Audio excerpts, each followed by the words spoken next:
Next to some of the northernmost waters of the beautiful Chesapeake Bay, we're at M&T Bank Stadium near Baltimore's Inner Harbor.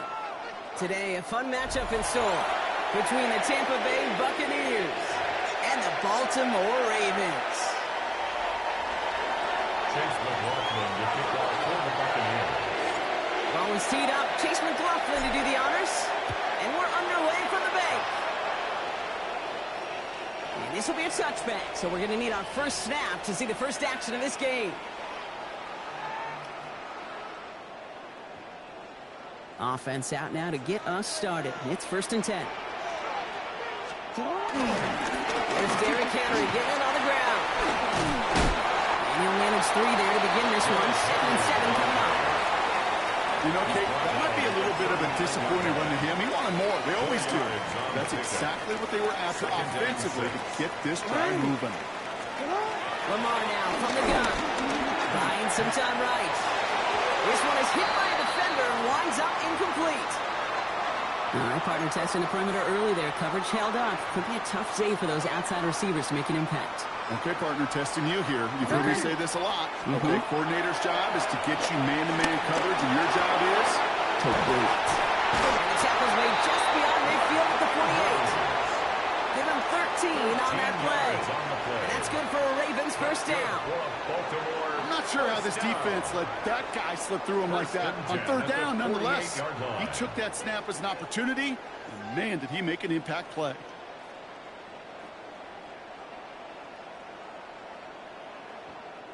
First and 10, ball set up at the 48. Go. From the gun, Jackson. Forced back to his right. Oh, look at this, here he goes. And he's going to be driven out of bounds. The game gets this down inside the 35. He picks up 15 on the play. And that'll be first down, Baltimore. Out of the gun, here's Jackson. Oh, someone stepped in. It's intercepted. Picked off by David. And the Buccaneers.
And we're about 5 miles northwest of downtown Tampa at beautiful Raymond James Stadium near Florida's Gulf Coast.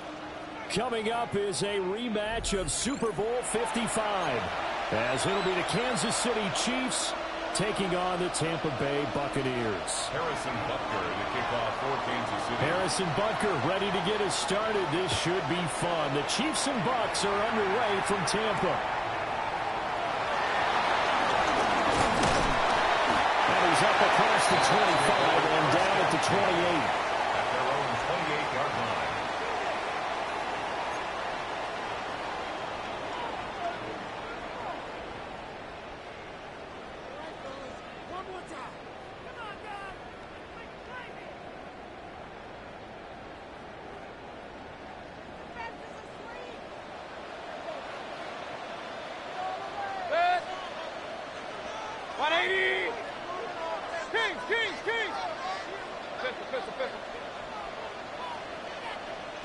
Baker going to throw this right away.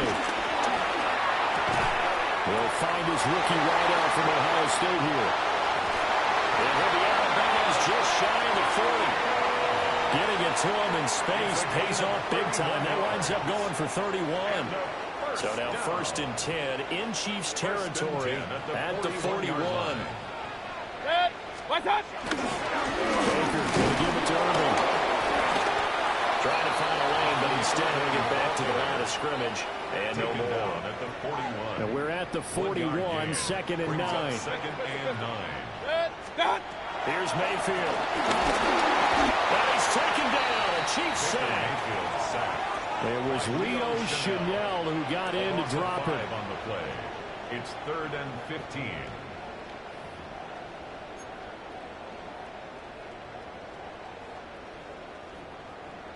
A tough spot here. 3rd and 15. Point it right. Mayfield to throw. That's complete left side to Shepard. Boy, a nice play there as they wind up converting on 3rd and 15. I do think that sometimes on 3rd and long, many defenders just get caught watching the sticks instead of watching the ball.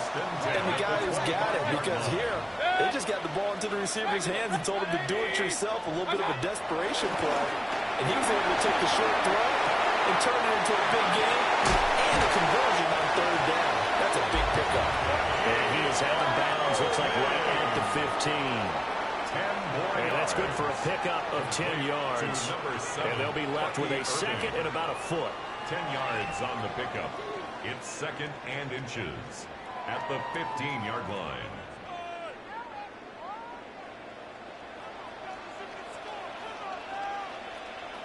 Hey, alert 33. Done. Now Mayfield. This throw caught. Right around the 6. And he's into the end zone for a Tampa Bay touchdown. Chris Godwin, a 15-yard touchdown grab. And the Buccaneers get the upper hand as they're on the board first here this afternoon. Well, they spoke about the importance of getting off to a good start, and they're on their first drive, Charles, into the end zone for the touchdown.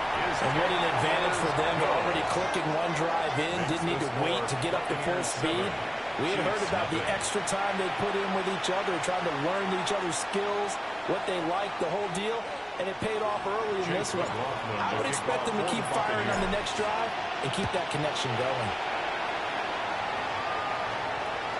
And this one definitely not in the landing zone. In fact, it's over the back line. So this is going to come out to the 35.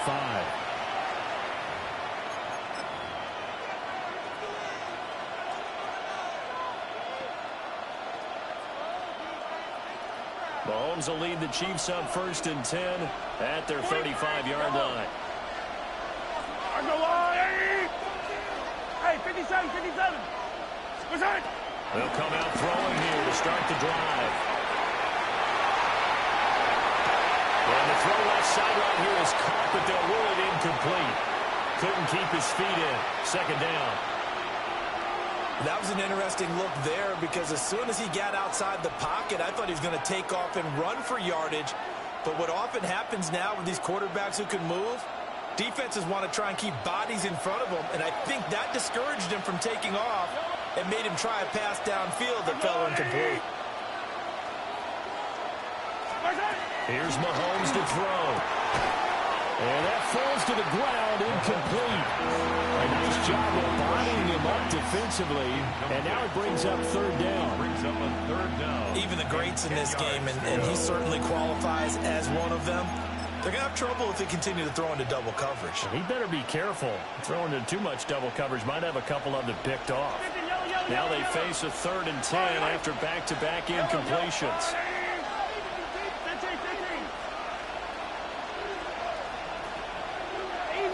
Easy. Shotgun snap to Mahomes. They'll check this one down to Pacheco. And he is stopped just short on 3rd down. Got 9 yards, but needed 10. Brandon, it certainly looked like they had that play defended well, but it still almost worked. Got it to the running back. He wound up getting really good yardage out of it, but it was 3rd and long, and they were able to rally and stop it before he could get to the marker.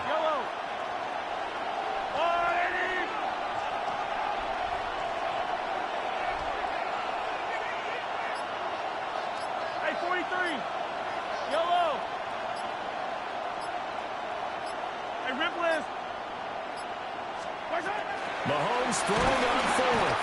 And he's brought down. Can't do anything with a football. It's a sack and a turnover on downs. So certainly an interesting call there to go for it. And the Bucs are going to take over with excellent field position to boot.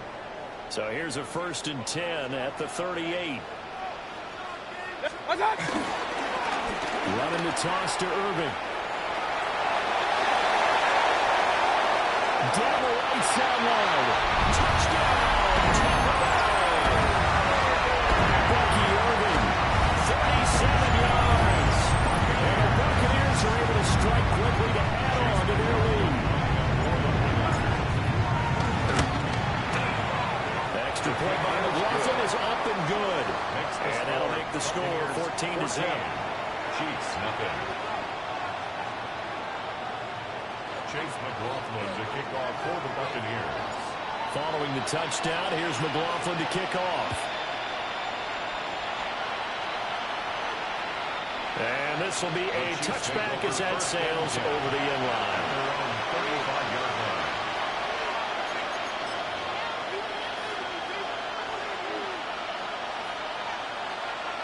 The KC offense out of the huddle, ready for their next drive. They've been outplayed early, no question. Down 14-0 already as they come up 1st and 10.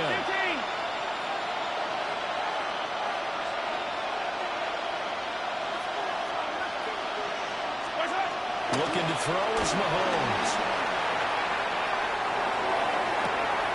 And this will be caught at the 30. And he takes this into the end zone for a Chiefs touchdown. And Xavier Worthy, 65 yards. And the Chiefs are able to strike quickly here as they are in for 6. They were already down 2 scores early. They needed something to try to stem that tide, and that certainly qualifies. A big play to get them in the end zone. It qualifies indeed because, let's face it, they don't get something done on this drive, turn it back over, this game could be 88 and out the gate. 88 and out the gate? Yeah. What's that? Well, listen, I used to hear my old man talk about it. Usually meant that thing's done. Well, now that they got the touchdown, it's not 88 and out the gate. We still got a good game going ahead of us. And he's going to be stopped cold. Good coverage here by the kick team to bring that return to an abrupt halt.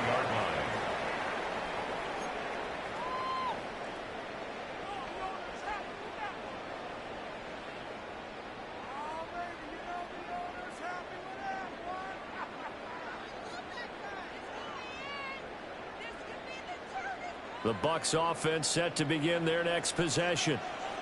Well, partner, you know, coaches always say that every play is designed to score a touchdown. Sometimes that's not really true, but last drive, that was the case. One play to get into the end zone, and now they'll try to duplicate that success here. And it's rare for those moments to happen. Incredible when they do. And you saw the celebration. Pure, unbridled joy after that one. Second quarter now in Tampa Bay. It's the Buccaneers in control of the football. as they've got it with a 2nd and 13 forthcoming.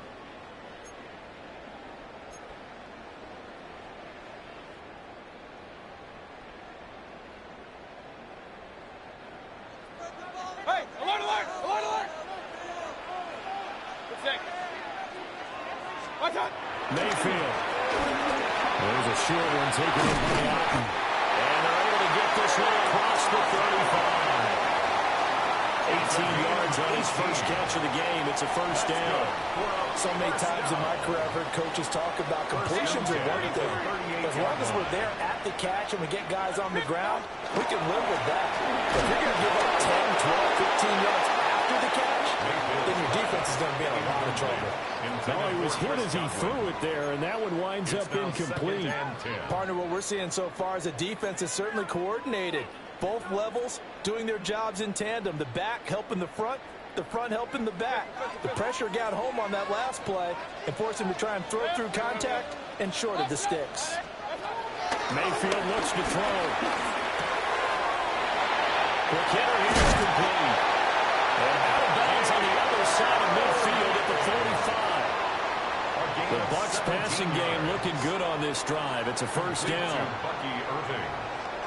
First and 10 at the 45-yard line. Hurry, hurry. 20, 20.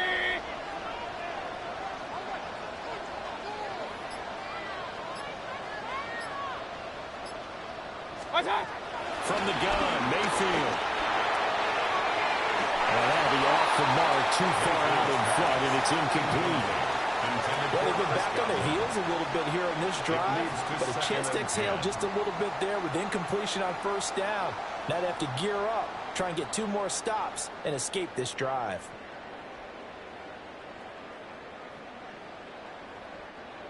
Second and 10. Quick. 180. Alert, alert, alert, alert. Stop. To throw, Mayfield. Now a run here off the RPO. He'll keep it. And Mayfield will have a first down as he's able to slide and avoid the contact there at the end of the play. A solid gain of 15 yards in the sticks move. First and 10. So first and 10 now from the 30. Run, run. Hurry, hurry. 180. Hey, alert. Throwing, Mayfield. And he'll dump it underneath to his running back, complete. So the completion good for 6 yards. And it's second down. A 6-yard pickup brings up. We've hit the 2-minute mark of the second quarter. 14-7.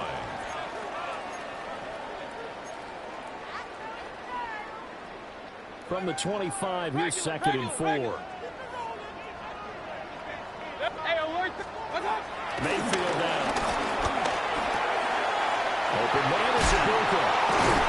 And he's brought down, but he has it down to the 12 on a pickup of 12. First and 10. A gain of 12 yards. What a drive this has been, just chewing up the yardage. And here's one of their best plays yet as they finally get down into the red zone and look to finish this off with 6.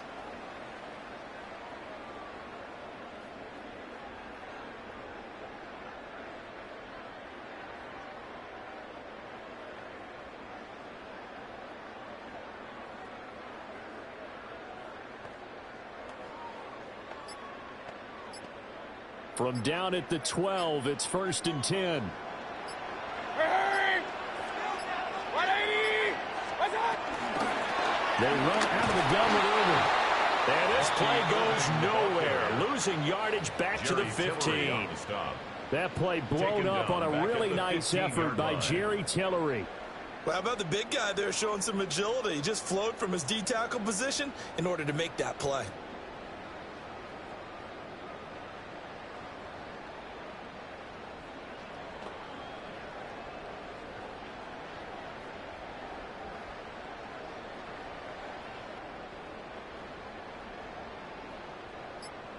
That loss of 3, a rare stumble on a promising drive.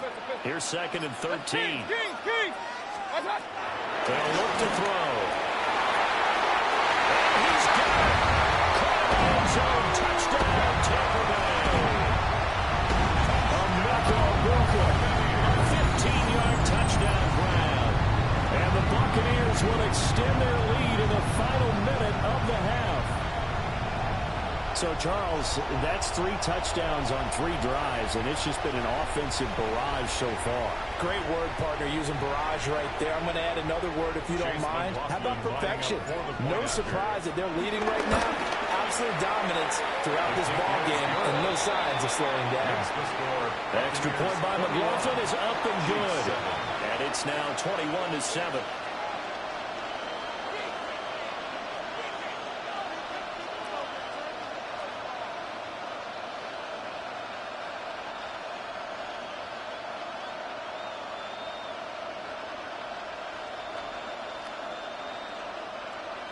Chase McLaughlin to kick off for the Buccaneers. Following the touchdown, here's McLaughlin to kick off. And that is over the back line of the end zone. It's a touchback, and they'll bring this out to the 30.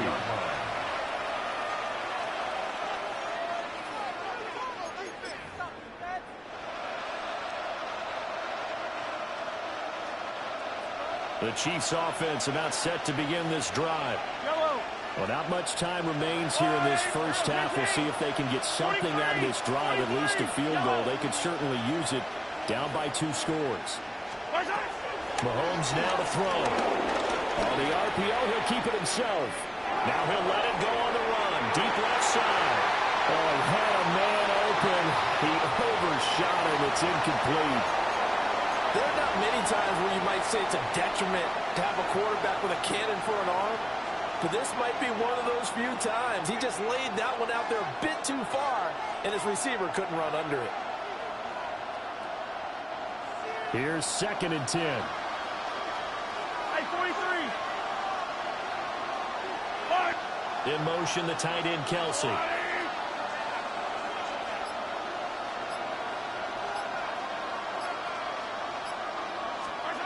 Throwing now is Mahomes. And this throw incomplete. Well, the defender all over him that time, and it's going to lead to 3rd down. And with a dime look on defense, 2 extra defensive backs on the field and covered up essentially every blade of grass. That allowed them to disrupt the play. So back-to-back incompletions, and that has them staring at a 3rd and 10.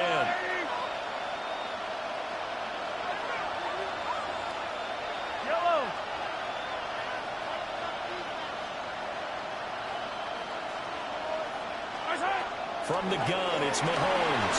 He'll try and do this himself. Oh, he just needed to throw it away, but instead, out of bounds he goes, and that's a sack. A loss of 8 on the play, and it brings up 4th. So when the defense complains about having to do pursuit drills in the heat of training camp, plug in this play. Excellent pursuit. Force the quarterback out of the pocket. He ends up trying to run for it. Instead, he goes out of bounds and loses yardage. That goes down as a sack for the defense. Now the Bucs going to use the first of their timeouts as they'll stop it with 14 seconds to go in this first half.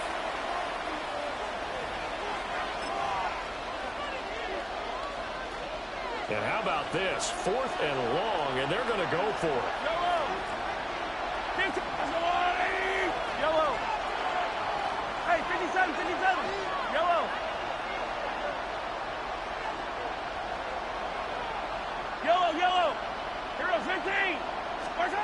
They're indeed going for it as they look to throw. Now he'll let it go on the run. Deep left side. And that is incomplete. For a real head-scratcher there. And that will force a turnover on downs. So they take a big chance here in their own territory. And you think the coach may have some questions to answer? Yeah, and, you know, normally we focus on the media, right? The social media barrage that he's going to get for this one. How about on his own sideline and in his locker room? Because I think the team's going to look at him like, Coach, why would we go for it there? I mean, no confidence in the defense. You don't like the punter. I mean, what's going on here? You owe some explanations. And his kick here is good. And that will do it for this first half. First half in the books. You're watching the NFL on EA Sports.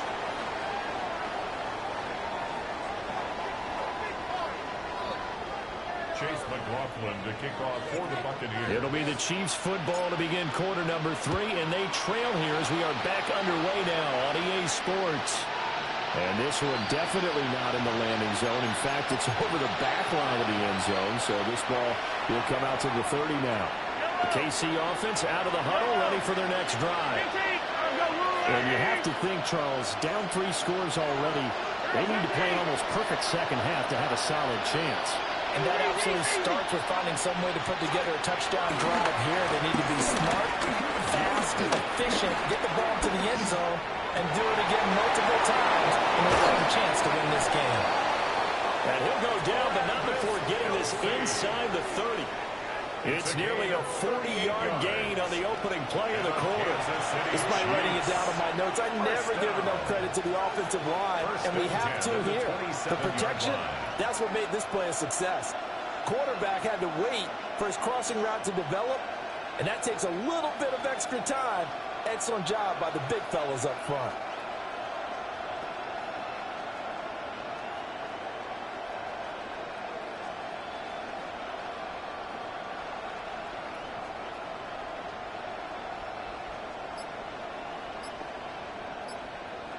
So from Buccaneer territory now, it's 1st and 10 at the 27th.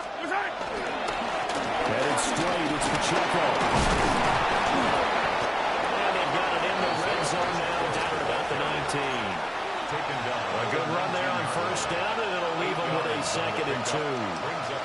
Good yardage there on 1st down, exactly what you want. Get yourself set up to keep making 1st downs, keep the clock running. And if they're smart, you're starting to milk the clock. No hurry before you run your 2nd down play. Yellow. Mahomes going to throw. Now he's going to step up and run. The ball comes out. We hear them discuss red zone efficiency a lot, CD, and they almost gave that one up in the red zone. Luckily, they'll have another shot. And you and I both know that every offensive coordinator, play caller in the league, they take particular delight in their red zone calls because those are the payoff ones. But you can't call a play if your team doesn't have the ball. Got to secure it.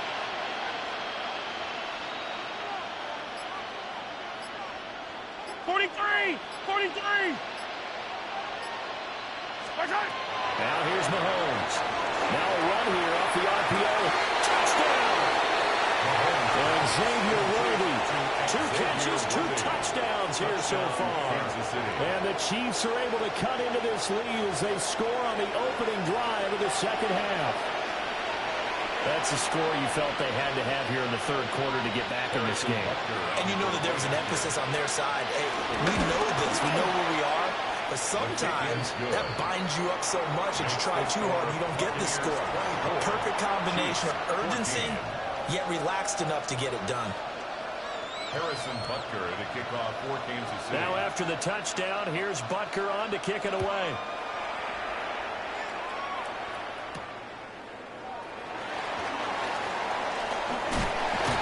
And makes it across the 20 as his guys will set up shop at the 23-yard line.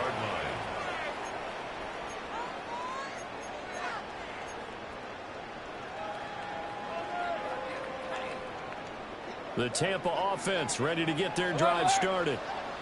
And they were terrific in the first half, built up a sizable lead, and it's just been cut into a bit following the opening drive score on the other side. But this is a unit that has to be itching to get the football again. And you can say that again. They've got to be pretty eager because, let's face it, they've had to sit through halftime, then sit on the sidelines and watch that drive. So you can bet that they're saying, let's get on with this. We got to go out there and get some more points.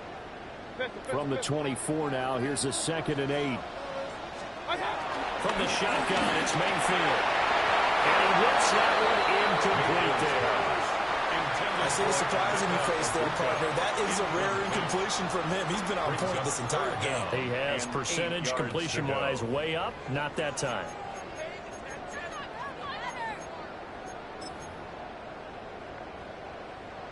So the failure to connect on 2nd down, that leaves them staring up here at a 3rd and 8. They'll set up to throw. Looking downfield for Godwin. And a tough turnover there as now they will have it at the 6-yard line, 1st and goal. So potential momentum shifter there. Working with a 2-score lead, third quarter, but that not the smartest of throws. I would agree with you on that one because this game is still very much in the balance. It felt pretty one-sided to this point, but now if these guys can turn this turnover into points, this might start getting a little more interesting. And he's going to get him about 3 yards closer. He's down to about the 2. This is a critical sequence here for this offense. Things really haven't gone their way so far. This could be their chance to get back into it, but they've got to find a way to punch this ball in.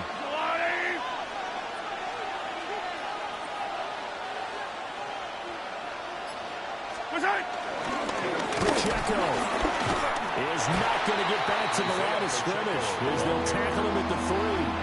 That backs him up 1 yard and brings up third down. And now 3rd and goal coming up, the loss on 2nd down. That just means this crowd's going to get even louder, and they'll get a little bit of extra help from the defenders as they exhort them to join them in the effort. Now, they'd really like to make the short field pay off. We'll see if they can, but this is 3rd and goal.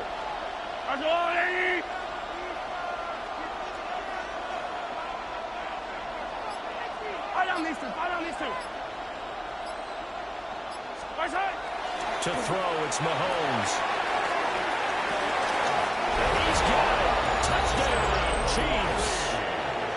A 2-yard touchdown grab. And the Chiefs are able to get a score back in the final stages of this 3rd quarter. There was no going through the progressions on that touchdown pass. Yeah, nor was it necessary. His receiver won that route early, presented himself. No reason to wait. Go ahead and put it on him and score a touchdown. Andy Reid never one to shy away from taking chances. He'll go for 2.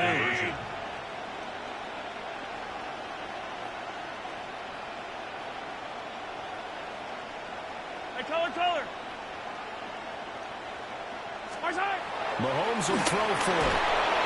And pressure gets there, and he goes down. So he couldn't get rid of the football, and that deficit stays right where it is. Harrison Butker to kick off. Now after the touchdown, here's Butker on to kick it away.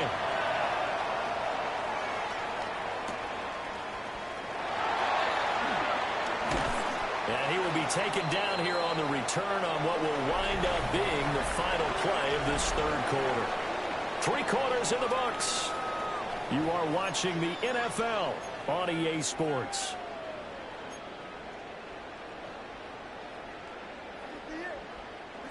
The Bucs offense set to begin their next possession. So now, Charles, this drive maybe a touch more important, trying to erase the memory of that interception they had the last time out. And everyone goes through this because even the best in the game, you're going to have games where it just doesn't go right for you, and interceptions result. So, frankly, to me, it's all about how you respond, not just the types of plays that you call, but how you carry yourself, how you show your team that you're still with it, and how you continue to lead. And Godwin going to have a Bucs first down as he'll get this up past the 35-yard line. Good. 180. Stop. They'll look to throw here. They'll try to set up the screen. It's complete. And he will lose yardage back to the 34-yard line. That one unable to develop, never got going. A loss of a couple, and it's 2nd down. Come on, alert. Good. Real. 20. Point it right. Looking to throw. Here's a quick pass. He's got Chris Godwin. I think as he began this throw, you saw that the area was congested, but he has a lot of confidence in his arm, and he fits that one in there nicely. They pick up the catch. Not much yardage afterwards.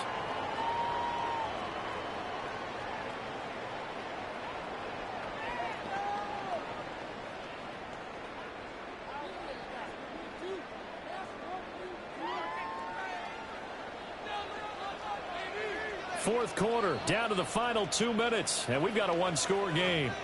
So it's Buccaneer football as we welcome you back. They're facing a critical 3rd down now as they try to hold on to this lead.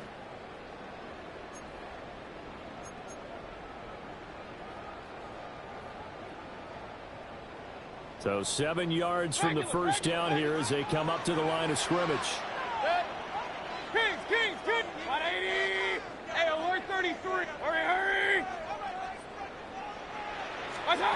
Here's Mayfield.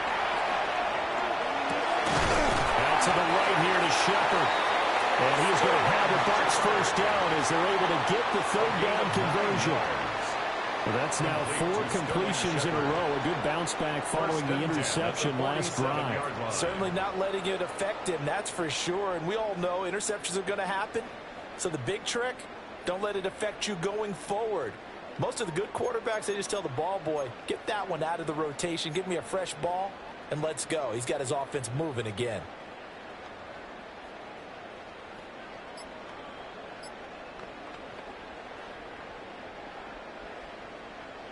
They couldn't ask for much more to this point in the second half. A gorgeous day, one-score game. 1st and 10 here. And he is going to be stopped cold behind the line of scrimmage. The Chiefs now going to use the first of their timeouts as they'll talk things over prior to this upcoming second down play.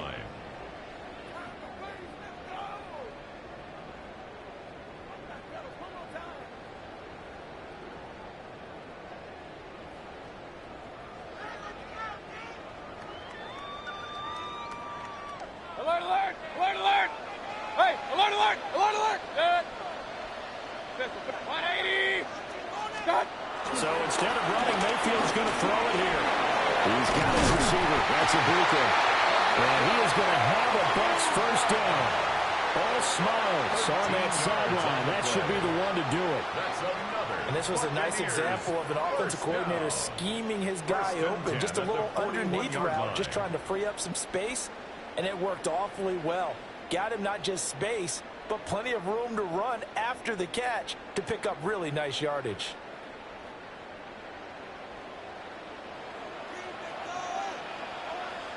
Good. 180! Hurry, hurry! What's up? 5 points of contact necessary at this stage as they run first down. And they're going to stop him right at the line of scrimmage. Just no cutback lane to be found whatsoever.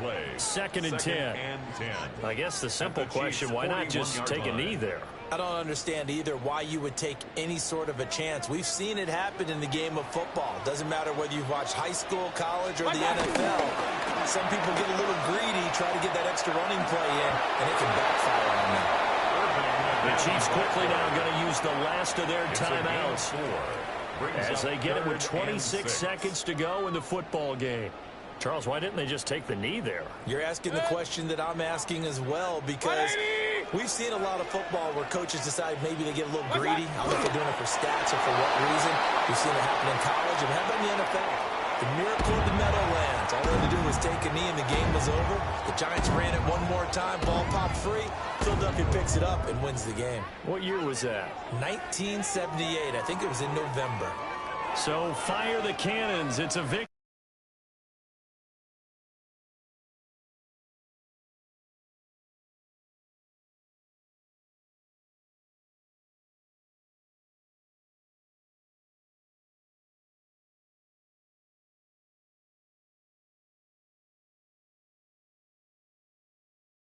Instead, it's goose eggs in the second half. Fortunately, enough of a cushion and enough defense to carry them home.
With Chesapeake Bay gleaming in the distance, we are inside M&T Bank Stadium near the Inner Harbor in Baltimore, Maryland. Coming up, we've got what should prove to be a good one, as it'll be the Tampa Bay Buccaneers taking on the Baltimore Ravens. Here's the former Illini kicker, Chase McLaughlin, to get us started. And off we go from M&T Bank Stadium. And this will not be returnable. It's out of the back of the end zone for a touchback. Ball up to the 35 now as they come up on 1st and 10. Now the first carry for Derrick Henry. And good running there as he'll take this all the way up to midfield. Give them 15 yards to start their first drive of the game. Well, there you go. This offense off to a strong start this afternoon. Yeah, with a big run and a first down. That's putting what you practice into play. That's excellent execution to get things started. Trying to run inside, but nothing there. Levante David in on the tackle. No gain on the now play. a 2nd and 10. 2nd and 10. At their 49-yard Jackson. line. And this is into the hands of Andrews downfield. And this is going to lead to another first down as the tackle's made at the Bucs' 24-yard line. That's good for a Baltimore first down. First and 10. They go play action with Jackson. Yet again, targeting and finding Mark Andrews. And he's going to touchdown, but he's got the first down. 14 more yards. Boy, no problems getting down the field here on this opening drive. They've looked really sharp in the early going, and they've come up with some big plays already. Here's another. That's going to set up 1st and goal. Only about a yard there as he takes it from the 9 to the 8. Here's 2nd and goal, operating from the 8-yard line. It's a gain of a yard. Brings up 2nd and goal. Jackson, option right. And maybe the wrong read there as he's going to go down immediately. The tally there, -2 yards, brings up 3rd down. It's 3rd down and goal to go. Hey, Alpha, sit on! You change it. Sit on! In motion left, Flowers. 180! What a shot! Sit on! 3rd and goal, Jackson. And in for the Ravens touchdown. Rashad Bateman on the touchdown throw from Lamar Jackson. And the Ravens are on the board first here this afternoon. For the extra point. Extra point right down the middle. And it's now a 7-0 game.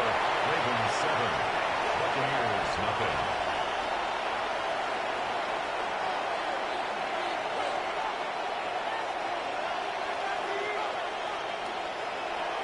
Now after the touchdown, Luke back out to kick this one away.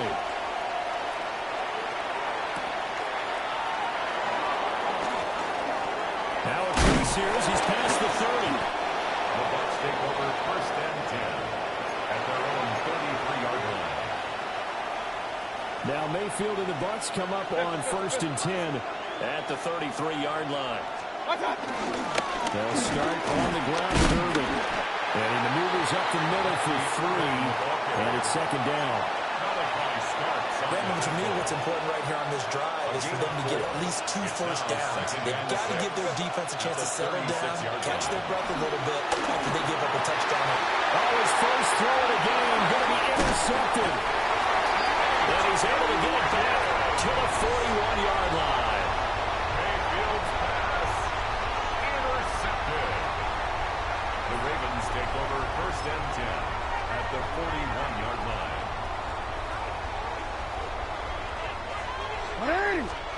After the interception, here's Jackson. The go down is a gain of 6. And that's going to bring up 2nd down. Just about every quarterback is trained to really look downfield first before you come back and make a nice, safe throw. And in this case, that's exactly what he did. Found his running back, let him create some space, and it turned out to be a he is going to go down. He will be sacked on the final play of this first quarter. After 7-0 on EA Sports.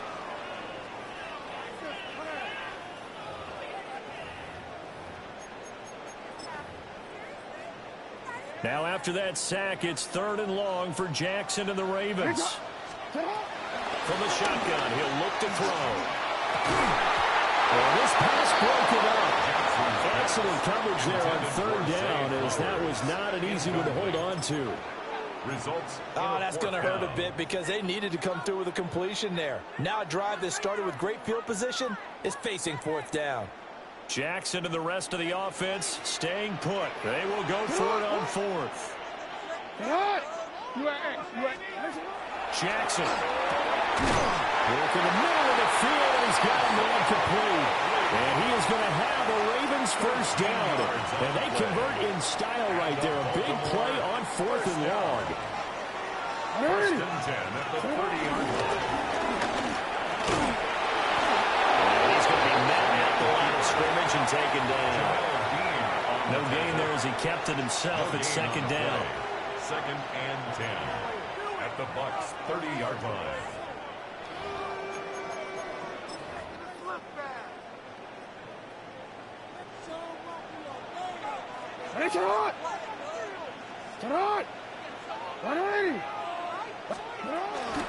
Play action. It's Jackson. Rifles one. That's going to be intercepted. Picked by Antoine Winfield Jr. And the Buccaneers will take over here just shy of the 30. So this defense coming up with a takeaway, and maybe that's something that can bring a little life to that sideline. Well, I don't want to say that they've been sleepwalking through this first half because that's simply not true, but you're right. We haven't seen a lot of fire from these guys, really, on either side of the ball. So maybe that's the catalyst that they needed to get them back into this game. Trying to shake off the interception. He'll look to throw. And he's got some space here. And he's taken down right at the 45-yard line. 26 yards. A big play there on the catch and run. And it'll result in a fresh set of downs. 26 yards. Of course, the catch was nice, but how about what happened after? Able to stay on his feet and gain all that additional yardage. So many of these slot guys, I think, have running back in their background. Mayfield. And they're running pressure too much. Down he goes. They'll wind up losing 8 on the sack there, and it's second down. 2 minutes on the clock, second quarter, 7-0 ball game. Gotta imagine the pass rush will be equally intense here on second down following the sack. It's second and 18. Mayfield down. He'll find his rookie wideout from Ohio State here. And he's able to get this to the 40-yard line before he's out of bounds. A good pickup there, 13 yards as they get closer for third down. In need of a conversion on third down. They had the big play to start the drive. Not much sense. Hey, alert 33. Point it right. Stop. Mayfield to throw it. He'll try to do this himself. And this turns into a nice gain with a slide at the end. It's a gain of 11. That's good for a first down. A gain of 11. Hey, alert. And a Buccaneer first down.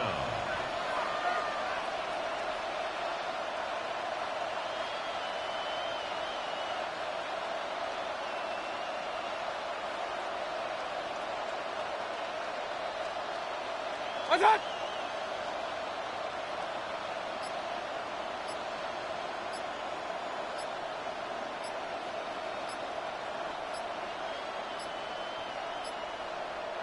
Now the Bucs going to use the first of their timeouts as they'll head to the sideline and talk over what to do next. Real. Throwing, Mayfield. He's got Otten. And he gets it inside the 10 to the 9.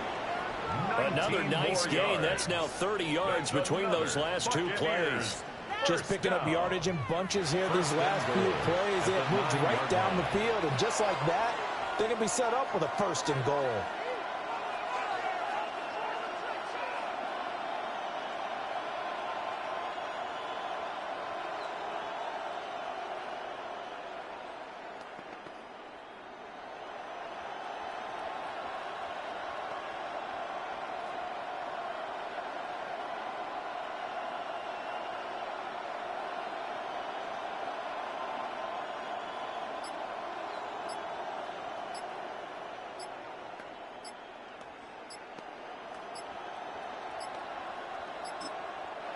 The Bucs going to go ahead and use the second of their timeouts, as the clock will stop with just under 30 seconds to go in the first half.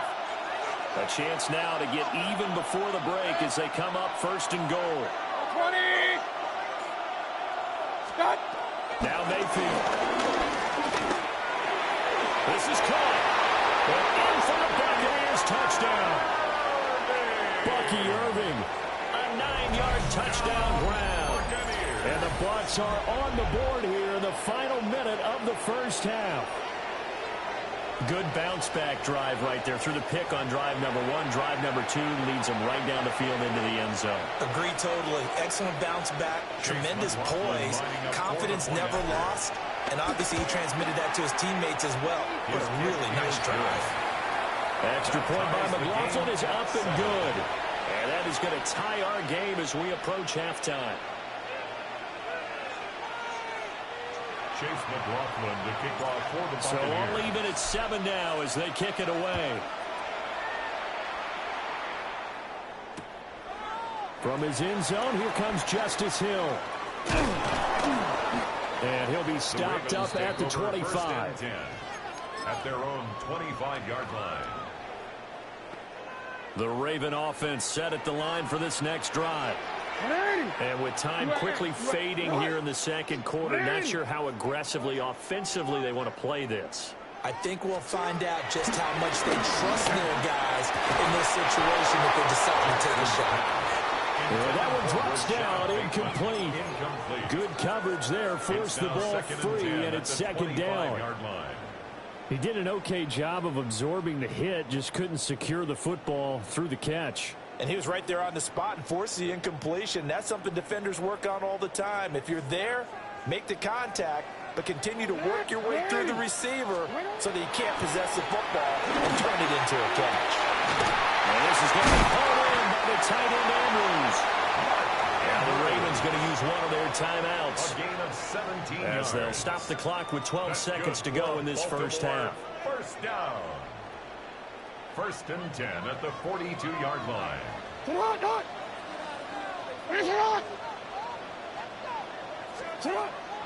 Play action. Now Jackson.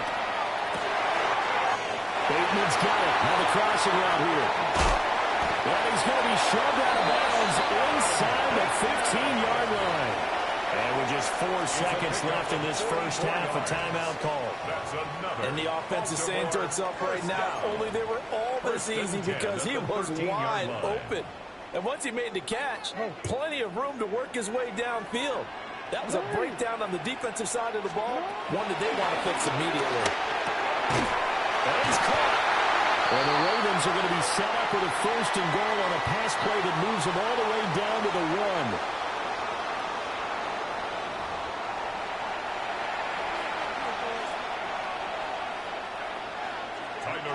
To kick off for set and ready to go for the second half. 1 touchdown apiece, 7-7 our score. Oh, good return up past the 30. And good starting field position. He'll get this one all the way up to about the 35-yard line. The Tampa offense ready to get their drive started. It's a tie football game here. What do you think, Charles, the message was at halftime? Well, I think they probably just looked at things and said, well, fortunately, this is a tie game. No need to panic. No need to change a whole lot. We didn't play anything close to our best in the first half, so we don't have to go out and win one for the Gipper. Let's just go out and play our best football and win one for us. First down, Tampa Bay. Point it right, 180! Hurry, hurry! Watch out! To throw, Mayfield. And that is incomplete. He couldn't hold on through the contact. Brings up second down. Incomplete. Third quarter, all tied up. This is second and 10. Mayfield looks to throw. Left side here, that's complete to Godwin. And he'll be brought down right on the 50. A gain of 3. Now third down and 7. Third and 7. Mayfield now from the 50. He's got his target. That's complete. He's going to go out of bounds, but he takes this one down just shy of the 20. It's a gain of 27 yards. Complete to Emeka Ibuka. On 1st and 10, here's Irvin. And he can only manage to get a couple. 2nd and 8 coming up. Well, they're hoping that the second half is better for him than the first half. They've got to find a way to get him going. He's a big part of their offense. A 2nd and 7 with our score tied at 7, but they're planning to change that soon. Only question, will they get 3 or 6 out of it? And running room scarce here. He's going to be stopped in his tracks at the line of scrimmage. 7th play of the drive, forthcoming on 3rd and 8. They'll look to throw. And it's caught. And he's in the end zone. Touchdown, Buccaneers. Touchdown. Chris Godwin, a 20-yard touchdown. And the Bucs have taken the lead as they go right down the field and score on the opening drive of the second half. When you're a great route runner, it makes you that much better as a receiver because now your quarterback trusts that you're going to be where he expects, and he's able to deliver the ball on time. Extra point by McLaughlin is up and good. And that makes the score 14-7. Following the touchdown, here's McLaughlin to kick off. And they will not get a chance to return this one as it's through the end zone for a touchback. 35-yard line. The Baltimore offense at the line, set to get going. But Charles, you and I said at intermission, feels like we're set up for a good second half. Well, the other side scored. Now it's up to them to answer. How do they respond here with their first drive of the second half? Bottom line is they just saw the ball go in the end zone against their defense, and they saw what good offense looks like. They believe they've got a good offense as well. Run the best plays you've got to the top performers you have, and try to move that ball down the field for an answering score. From the 38 now, here's 2nd down and 7.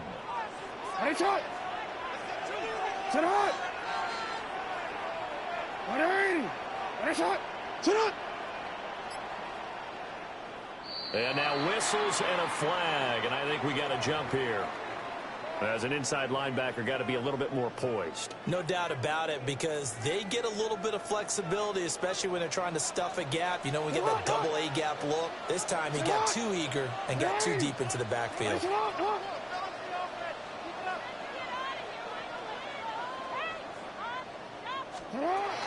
After the penalty, it's Henry.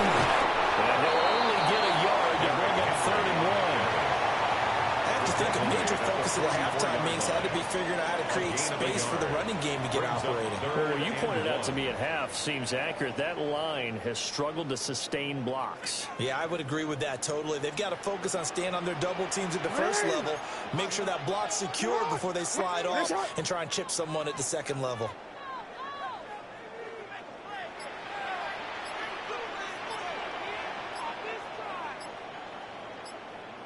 They'll try to run for the first with Henry. And Henry fighting for the marker, but I don't think he got there. He did not. 3 quarters have come and gone. We'll return with more after this. You're watching the NFL on EA Sports. Back now in Baltimore. It's the Ravens with possession of the football, but trailing on the big board as we get set for the 4th.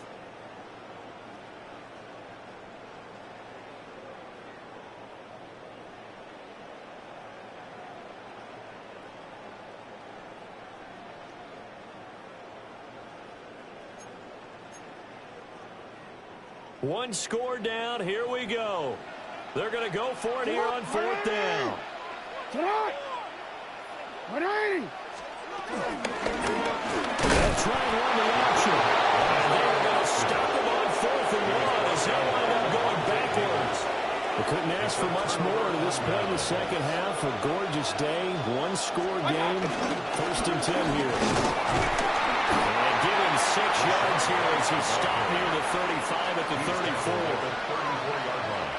From the 34-yard line, here's 2nd and 3. A shotgun handoff here to Irvin. And he stopped after a gain of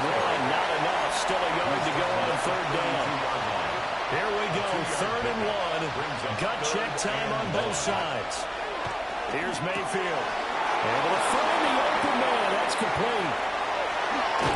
And they are able to stop him, but he does take it all the way to the 2. So first and goal, 6 points here would go a long way toward wrapping this one up. First and goal, Tampa Bay.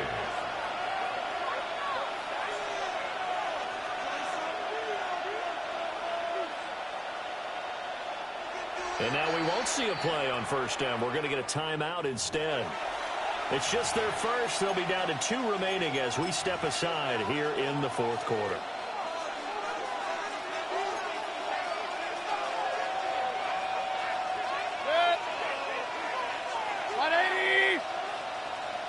Mayfield keeps it himself. No signal, but I don't think he got the surge behind center. No, he's going to be kept out of the end zone. Brings up second and goal. Second and goal from the 1. Good. 180. Good. Fourth quarter, down to the final 2 minutes, and we've got a one-score game. So it's Buccaneer football as we welcome you back. Another yard would probably put this thing in the books. It's second and 1. White. Touchdown, Buccaneers. Touchdown, Buccaneers. McLaughlin for the extra point. It's good, and it is now 21-7. Makes the score Buccaneers 21, Ravens 7. Chase McLaughlin to kick off. Following the touchdown, here's McLaughlin to kick off. And that is over the back line of the end zone. It's a touchback, and they'll bring this out to the 35-yard line. They'll come up first and 10 here. 180. 180. Now Jackson. Connecting with Andrews. And they're going to have this across midfield and inside the 45. It's a gain of 22 yards. And All 3 timeouts remain, but they've got to score quick. It's first and 10. 3-yard line. Looking left side, and he's got a man. That's Flowers. Here's second down. Flowers. A 3-yard pickup. Brings up second and 7. Jackson to throw. Buccaneers 40-yard line. And this one incomplete. Too much contact to hold on to that one, and it's third down. Brings up third down and 7. Here's Jackson. Jackson going to keep it. And he's brought down, but not before he reaches the 8-yard line. Here's first and goal. 2 yards. That's good. Baltimore. Throwing. Jackson. This will be caught just inside the 10. And he'll be driven back here, losing yardage to the 9. Brings up second and Jackson. at the 9-yard line. Jackson going to keep it. And he takes this one into the end zone, and all of a sudden, here in the final minute, things get a little bit tighter. This defense, so many things to worry about in the red zone area, but you'd have to almost think that Lamar Jackson running the football, that might be number 1. It should be number 1, and in this portion of the field where things shrink a little bit because the receivers can't run past anyone because they'll run out of real estate, you should have all eyes on Lamar Jackson. Pressure gets there, and he goes down. So he couldn't get rid of the football, and that deficit stays right where it is. So there is still time, a little over 50 seconds to go, but this becomes a critical onside kick. And the Bucs are on this one. And that should just about do it. The risk-reward of the onside kick, when you don't get it, the risk comes out to play, and here they gave up great field position. And that's the key to everything, because you're trying your best to press advantages when you have them, and field position leads you to that type of play calling, and whether you want to blitz or whether you want to throw the ball deep, those types of things, now they've given up that type of field position, the advantage is switched to their opponent. Now the Ravens going to use one of their timeouts, as the clock's going to stop with 47 seconds to go in the fourth. 180!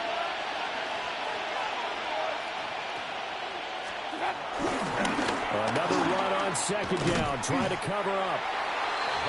Now a second timeout called for by the defense, as they'll stop it with just over 40 seconds to go in the game. Looked like he was trying to bounce it outside, but no success. Yeah, sometimes you got to just figure out where you're going to go, and sometimes you just have to take it to another spot. In trying to get it outside, the defensive pursuit was there and just ran him down. Third down and 13. Hey, alert 33. Mayfield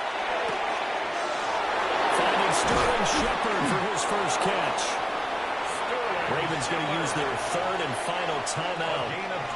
And as the two teams talk it over on their respective sidelines, we take a break. Straight ahead, it's Irvin. And he's able to get this inside the 10 now to the 9. Well, they'll take that every time with a lead. First down, fourth quarter, getting 8 yards. You love that. They will take it, and you have to ask the defensive guys, why did you give it? I mean, you know the situation. You're down, have to stop them, have to get the football back. But 8 yards on first down puts them back on their heels. So it's a win for the Bucs here, and it was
Sports coverage of the NFL brings us to one of our favorite spots, venerable Soldier Field in Chicago. Today, boy, what a matchup. Two NFL franchises with so much history, so much tradition, getting set to do battle here.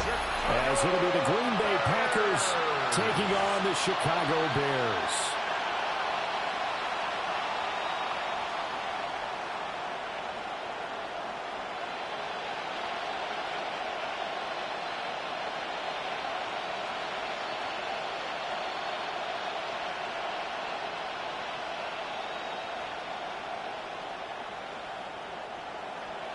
About set to begin another week of football, and happy to have you along. We are underway on Thursday night prime time. And he won't quite make it to the 25. 6'4" Jordan Love taking the field for the first time. The 2020 first-round pick from Utah State set to lead Green Bay. Now in his third season as the guy in Green Bay, and he's thrown for at least 25 touchdowns in each of the last 2 years. He and his team believe they are due for a deep playoff run as long as he stays healthy and is piloting the offense.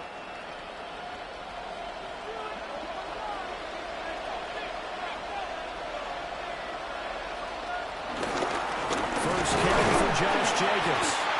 Nowhere to go that time. Might have got the yard up to the 25. Oh, there's plenty of traffic waiting for him up the middle. But give him credit, he tried barreling through anyway. They're fortunate to get a yard out of that one. Now 2nd and 9.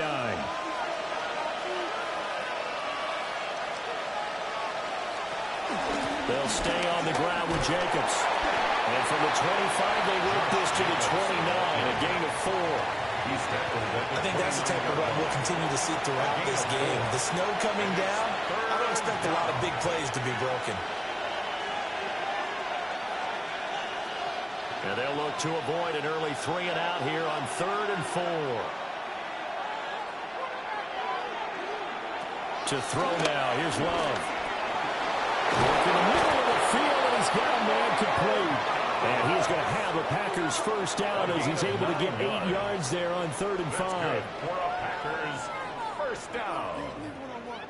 A gain of 9 yards. First down, Green Bay. This is a nice job of just taking what the defense is going to give you on 3rd down. You're not looking for a big play downfield. You just want to find something that can get you past the marker. They found it and were able to keep the drive moving. Here's Jacobs on 1st and 10. And he'll take this ahead for about 4. 2nd down coming up. And that was a quality play to start a new set of downs. That was simply an offensive line winning the battle up front and winning in a big way and giving their guy in the backfield a nice lane to hit. 2nd down at 6 now from the 42.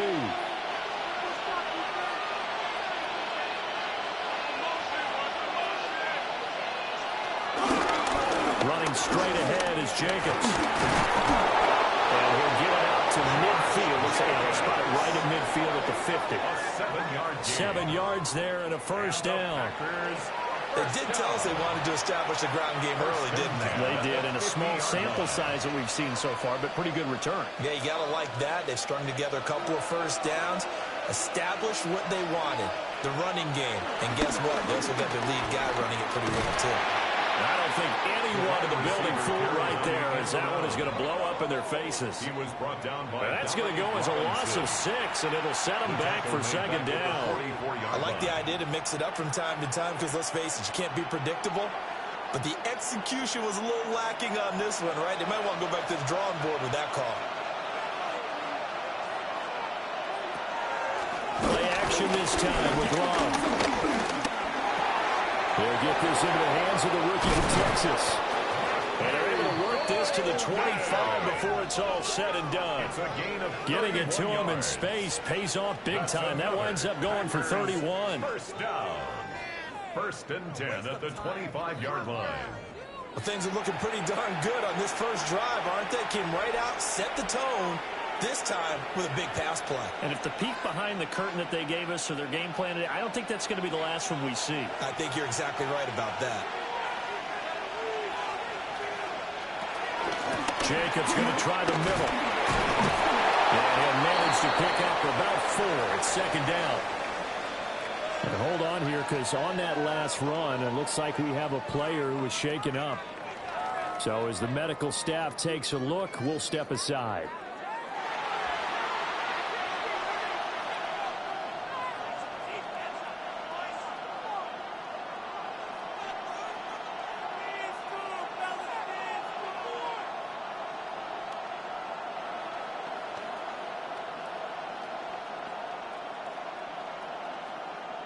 From the 20, here's 2nd and 5.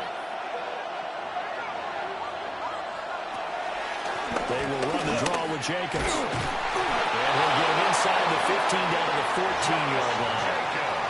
6 yards to pick up, and that's a first down. That's good for our Packers. First down. It's a gain of 6. And a Packer first down. Couple of nice carries back-to-back here, establishing the ground game a bit. Yeah, these aren't bare-bones runs now. I mean, they're getting substantial yardage, the kind of yards you're looking for, right? Let's go ahead and use a cliche. Stay ahead of the chains, right? 5 or more yards each time. That's what you're looking for in setting a tone and getting your offensive line going. Good sign on the opening drive. Excellent defensive play by Dominic Robinson, beating the line and dropping him for a loss. An interesting and intriguing decision there defensively, because they kept extra DBs on the field despite seeing the multiple tight end look that came out for the offense. I thought they were going to switch out of it. I didn't know if they felt they didn't have time or what the case was. Well, in any event, the extra speed left a great penetration as they stuck that one on the line of scrimmage. So they'll get 8 out of that completion. And that'll bring us to a 3rd and 4. What I love about watching the passing game nowadays is that the one-dimensional receiver is really starting to leave the game. You've got to be able to do it all. Of course, you got to run fast. Of course, you got to catch the ball. But route running savvy and toughness, there's a premium for all of that now. And did he get the feet down? Yes, touchdown. Matthew Golden from 8 yards out. And the Packers will claim the early lead as they're on the board first here tonight. And the QB rating right now is sky high. 4 for 4 on that opening drive, and it ends with a touchdown pass. Yeah, I don't know quite how to figure it out. I think I need my friends from MIT to come in and help me. But I think 158.3 is the number one. Yep, that's right. That's the highest you can get. That's where he is. He'd like to continue on that pace.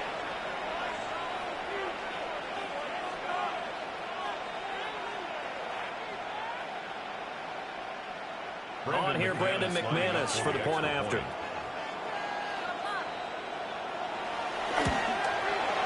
Well, these are not going to be easy on a cold, snowy night, but this one is up and through. That one in the books as a 12-play drive. And the result, a Green Bay score.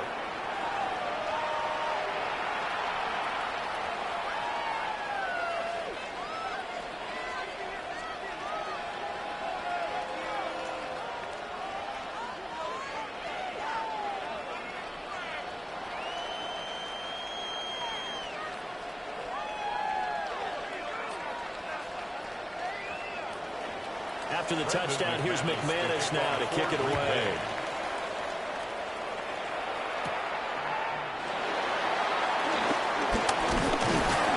And a good return as he'll be stopped just shy of the 30-yard line. So here are the Bears now for their opening drive. And they are led out there by their mobile quarterback. Had an up-and-down rookie season, but at times definitely showed exactly why he was so highly regarded coming out of college. Threw for 20 touchdowns as a rookie, but expects to take a massive leap with his new head coach, Ben Johnson, calling plays and designing the offense. On play action, here's Williams. That's complete. Romadunze.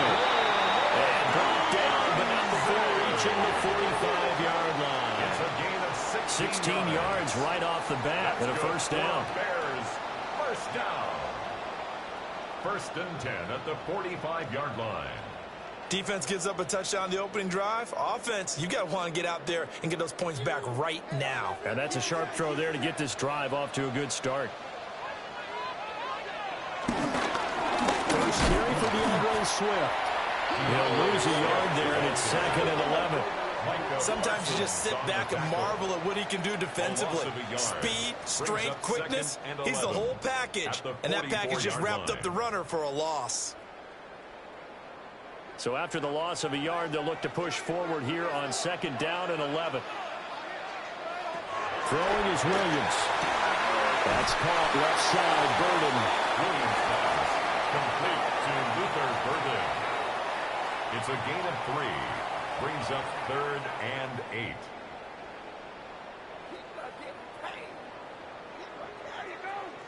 They'll be in search of 8 yards here as they hope to convert the first down.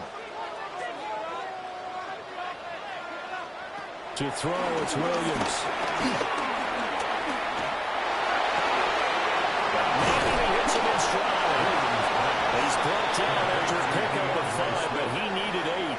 4th down. 6 yards. How about that strategy there, Brandon? 3rd down. They just said, we got faith in our tackles. We'll give you the short stuff, and just decided to protect the sticks.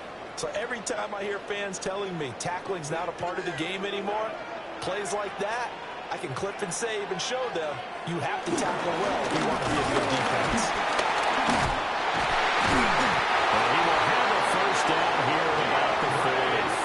They're able to keep the drive alive. 7 yards that time, and the decision to go for it proves to be a good one.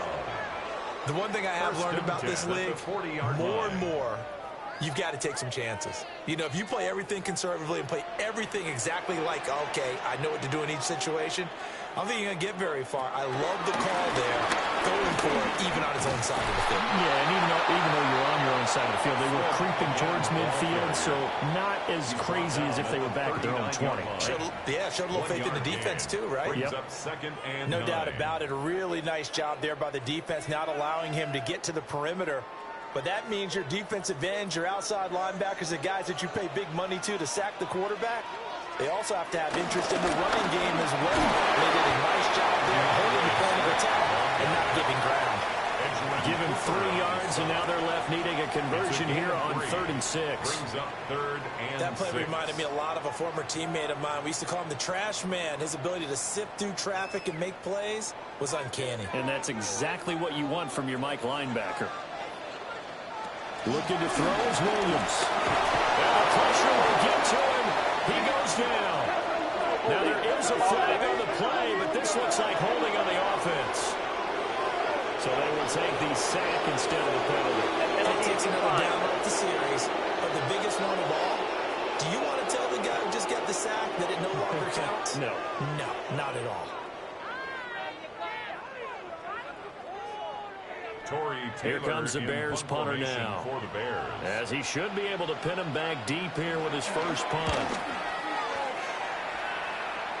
And they won't risk defending a return here. That one's out of bounds, and it'll be spotted at the 14-yard line. The Packers offense here coming back out for their second drive. They have to be thrilled with that first drive that got them the touchdown. Now they'll be looking to make it a 2-score advantage here on the road. And you know they spent all week in practice, in meetings, talking about taking an early advantage. Being the road team, going up a score, that takes the crowd out of the game and puts some doubt in the minds of their opponents. That's taken in by Golden. They'll go for a gain of 7, and that'll bring up second down. 7 brings up 2nd and 3 at the 22-yard line.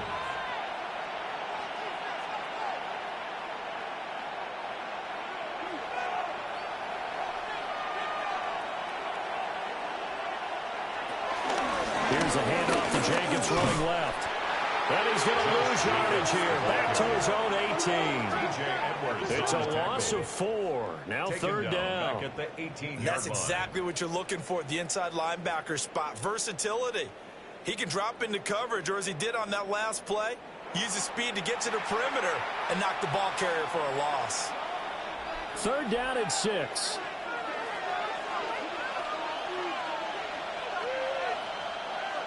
Throwing.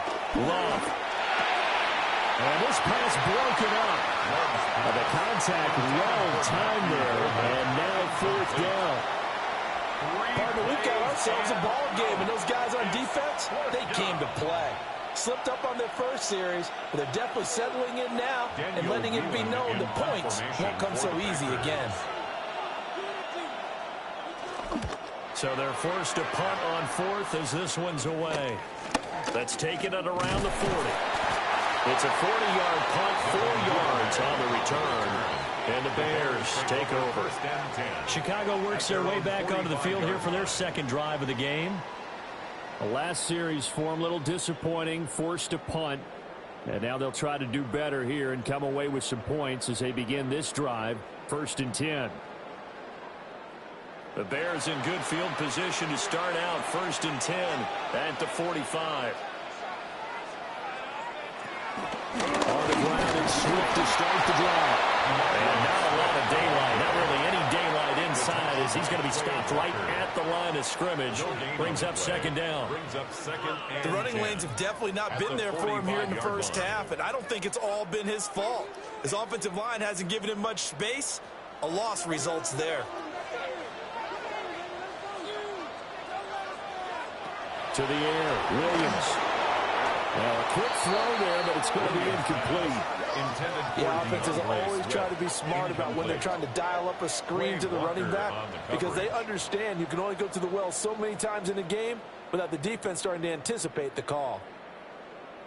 The threat of a second straight punt to start the game is looming as they come up 3rd and 10. Here's Williams.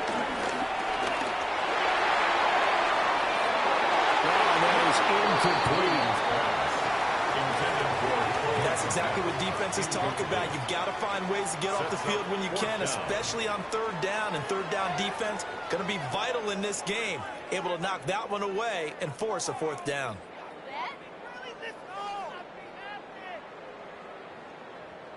Here comes the Bears punter now as he'll kick it away for the 2nd time. And he'll get off a fairly short kick here as this is toward the sideline. Well, on that punt, we've got a man shaken up. The medical staff is going to come out here and take a look, and we will take a short break.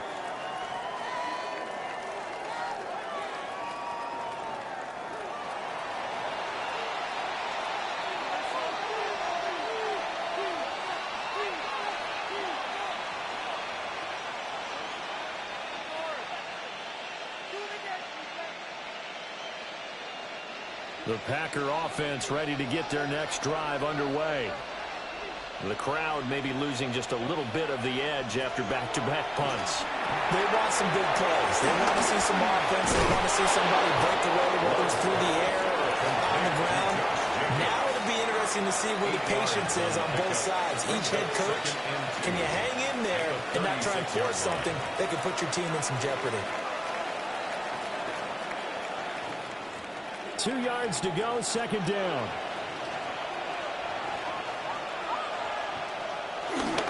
Counter play with Jacobs.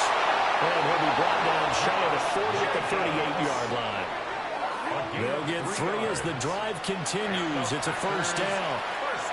2nd and 2 is prime time for a little bit of a gamble, isn't it? Open up the playbook, go play action, toss that bad boy deep. But in this situation, go ahead and give it to your back. Let him pick up a 1st down. Keep the sticks moving. On 1st down, they go with Jacobs again. Taken down at the 42. They just keep trying, but so far, finding no room for him to run. None whatsoever. In fact, you run the numbers. He's under 3 yards a carry at the moment. 2nd and 6.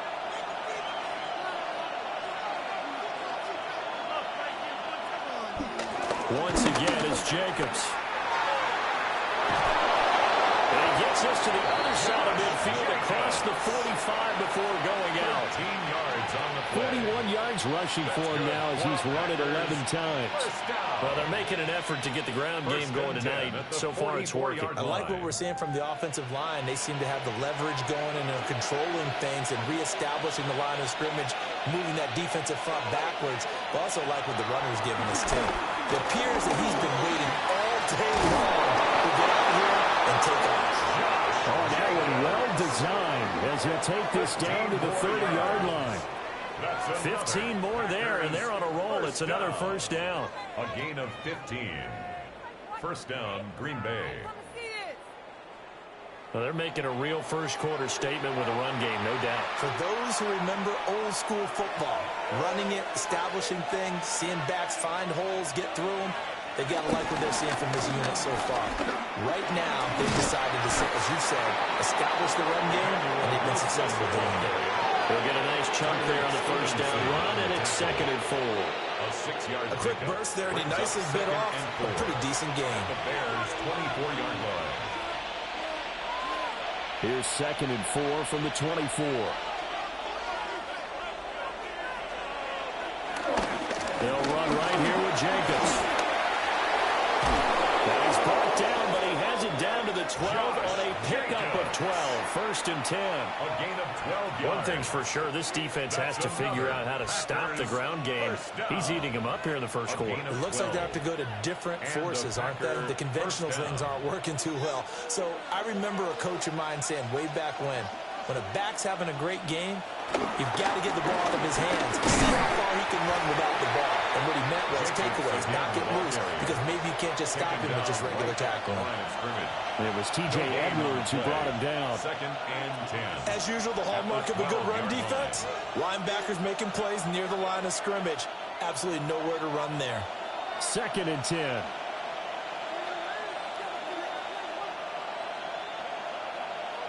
Love now. This will be caught just inside the 10. They do get a yard there, but only a yard. Leaves them with 3rd and 9 looming. Brings up 3rd down and 9. After 1, 7-0 on EA Sports.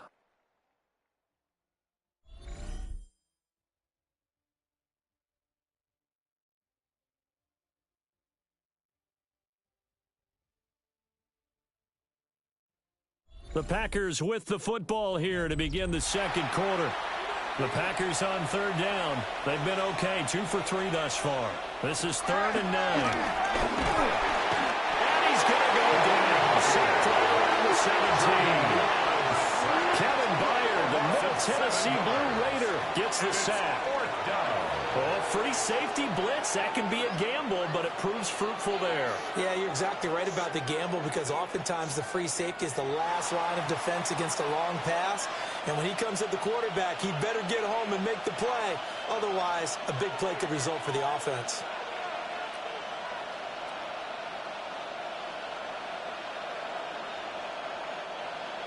Now McManus will line up for the field goal. This will be a 34-yard attempt. The kick by McManus is good. And that will extend their lead even further. So no problems at all on that one. And you know, there's virtually no win. This is a kicker's dream here tonight. It absolutely is, isn't it? So to me, with no wind, it should be a passer's dream as well, right? But in this case, the defense held out. They had to force the field goal.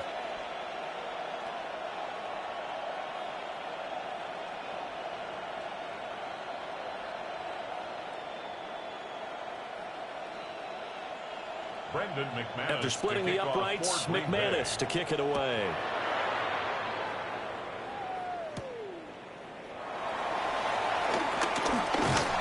And they'll get him down inside the 30 up to 27.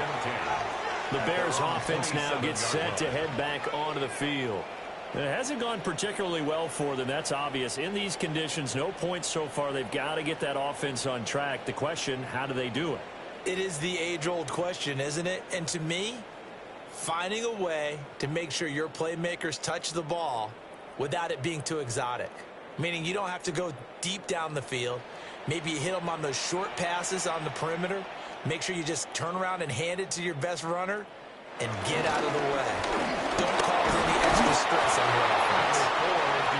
And it pushes way forward to about the 32. Stopped on the play by Colby Wooden. Nice satisfying run on first down for the offense, picking up 5, which means defensively, the thought process is entirely different. You don't want to panic, but at the same time, you're saying to each other, we've got to tighten this down. We can't give up gains like that. Right back to Swift again on 2nd down. And this will be a Bears first down as the tackle made at about the 43-yard line. That's good for a Bears first down. How many times do we say in this game that speed kills, and it does it in so many different ways? In this case, you got a back who's quick and shifty, can make moves, make people miss, but also gets to and through a hole before it can close down. Some of the benefits of that speed, not just outrunning people in the secondary, that led to a really nice game. Good tackle there by the safety, Xavier McKinney. Brandon, 5 yards on that run. Let's get back to the huddle and make sure if you're a back, you spend time with your offensive line and give them credit. Hard to move those 300-plus pounders at the line of scrimmage, and they did for a significant chunk of yardage. On the jet sweep, here comes Moore. And this will be taken across midfield and into Green Bay territory. They give him about 4 on the play, but he's marked short, so it'll be 3rd and about the length of the football.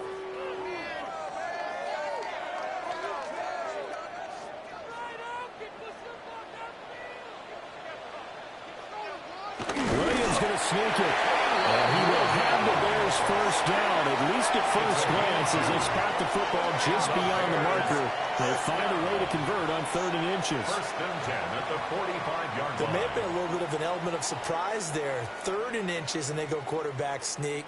I still feel like this is a play that often is reserved for 4th down. This offense finding its legs now. Here's another 1st and 10. They run out of the gun with Swift. And just no chance of turning the corner. He can only get back to the line of scrimmage. 2nd and 10 coming up.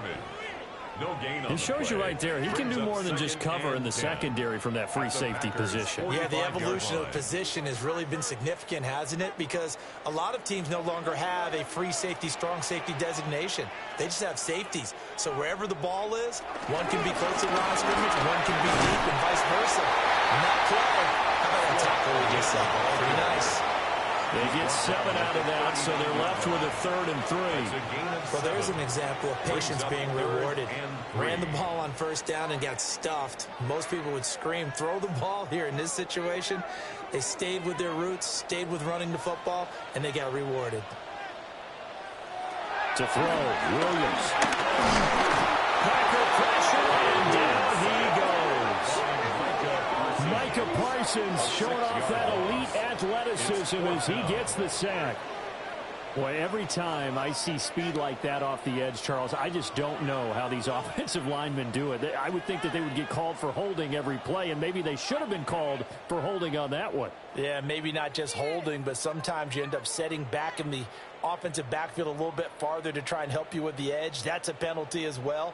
Sometimes you overset, they'll come inside of you. That's what speed does. It disrupts an offense. And right now, you've got to pay attention to this edge rusher on every single down. He's been a busy man here in this first half as he gets it away. Here comes the offense again, and let's focus on Josh Jacobs for a moment. It may just be the 2nd quarter, but he's in his zone, well on his way to eclipsing that 100-yard mark. And when a back has a game, as we're witnessing right now, his name's going to be in the books, but it's really a collective deal, isn't it? Because that means he's getting plenty of blocking, a lot of help from his teammates, but he's making the most of it. Yeah, he's made the most of it to this point. Love going to break the huddle, lead the Packers up here 1st and 10 at their own 22. And they'll run the option to start the drive. And he takes this up to the 40-yard line before being corralled. Successful start to the drive, 17 yards, and moves the sticks. I'll tell you, there is no antidote for speed, even at the quarterback position, as he keeps it himself and turns it into good yardage. And it still takes time for a defender to react. Even as quarterbacks carry the ball more and more in today's NFL, they're still a little bit in disbelief and realize, oh my goodness, he's not going to he may be 8, 10, 12 yards downfield at that point. And they'll get to it after a gain of 7 to the 47. 7-yard pickup. But no matter how they phrase it, staying on schedule, staying ahead of the sticks, whatever you want to call it, 7 yards on 1st down, that fits the bill. Ball on the 47-yard line. Here's 2nd down and 3. Here's Love. From across his body, and it's intercepted. Picked up by Tremaine Edmonds, the linebacker. And the Bears are going to have great field position here as this is returned just shy of midfield. Carter, I think this one went awry very simply because he overestimated his arm strength and his ability to fit it anywhere he wants to. A lot of quarterbacks do that and often pay the price. The Chicago offense set to get started. They start near midfield following the interception as they begin 1st and 10.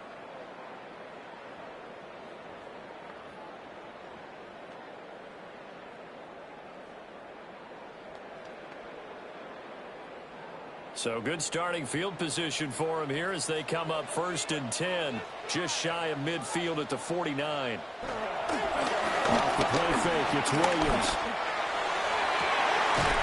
He's got the Michigan man, Colston Loveland. They'll get this one down near the 20-yard line, just shy of the 20. That one goes for 30 yards. First down. 1st and 10 at the 21-yard line.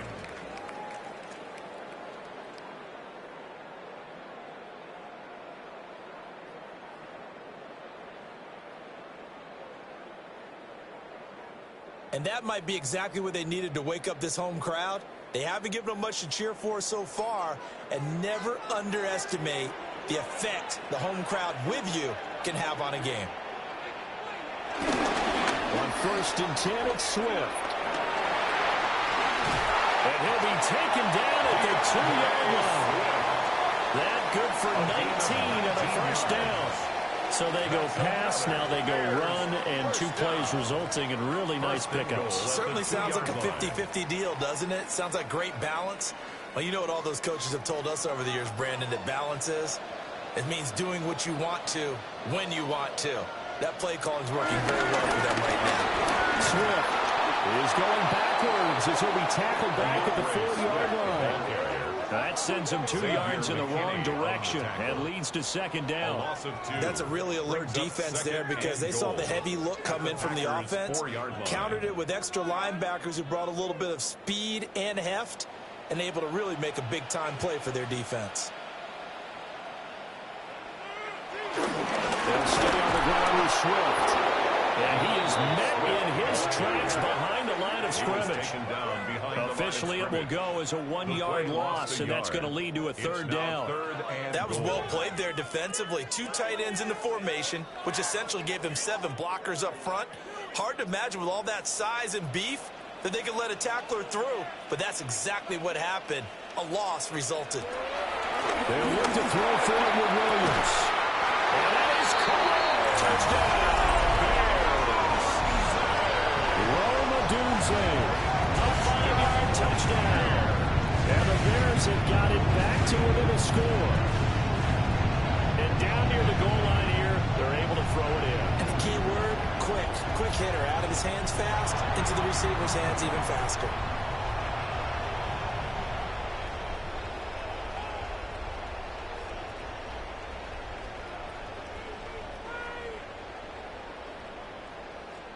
Santos on to try the extra point.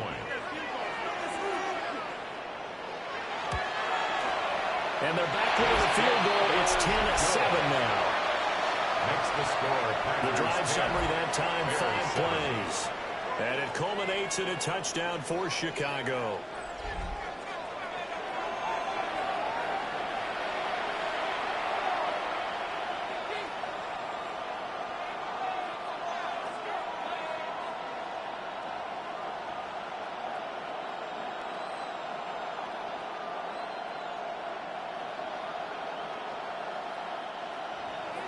Now after the touchdown, here's Santos to kick this one away.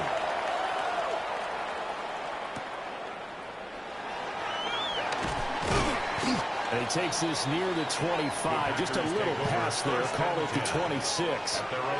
And Green Bay getting ready to go as they take the field.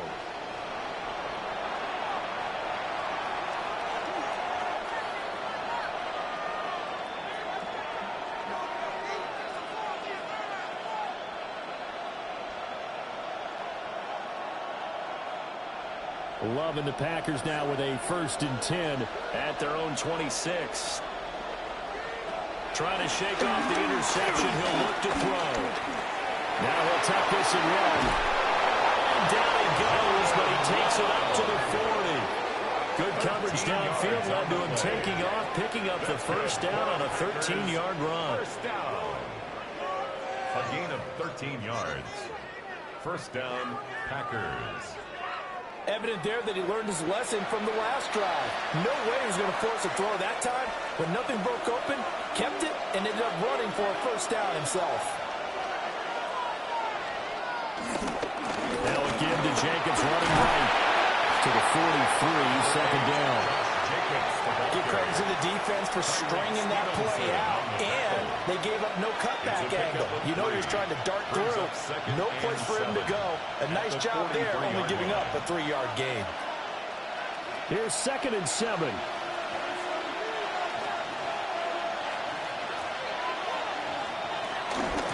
They will run out of the gun for Jacobs.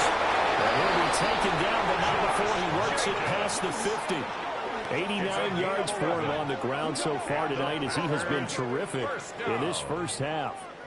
A gain of 11 on I'm not sure how much more evidence they need, partner, than to understand that if they don't start to slow him down, it's going to be a long afternoon here at the stadium because he is just shredding them at this point. And let's face it, coming into the game, they knew he would be the focal point of their attack. This is going to take an 11-man unit. And he will get this into the end zone. Touchdown, Green Bay. 45 yards for Josh Jacobs. And the Packers are able to add on to that lead. And that run going to put him over 100 yards now for the ball game as well. Yeah, he's really had his way so far, and that's just more of the same right here. All he needs, just a little crease, and off he goes.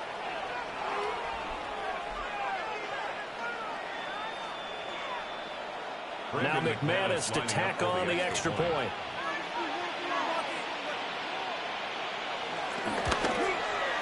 It's good to make it 17-7.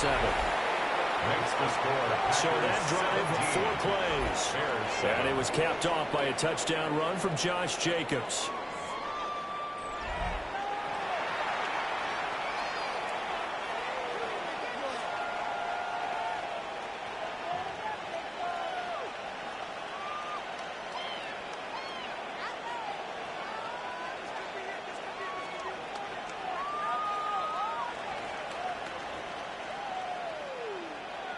After the touchdown, here's McManus now to kick it away.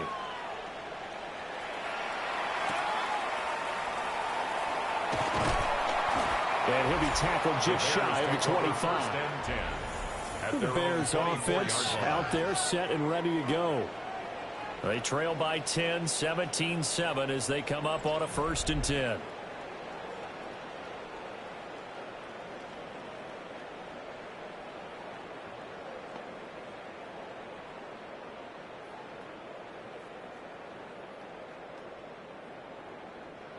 Looking to put a drive together.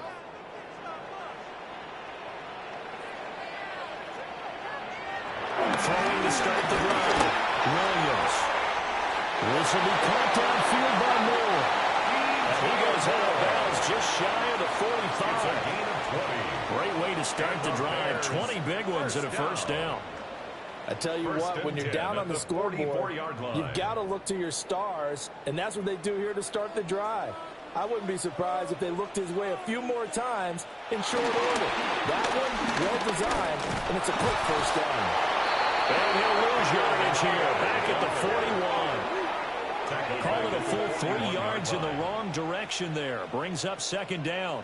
Part of the thinking when you bring in extra tight ends, you're hoping that each of your guys gets those one-on-one blocks and creates a crease for your runner. You know what the converse is, though? You've got to win those one-on-one blocks, and when you don't, that's the result you end up with. So their task a little bit more difficult now. 2nd and 13 that they're walking up on. That's complete to DeAndre Swift out of the backfield. That'll give him 8 that time. And it brings up 3rd and 5 now.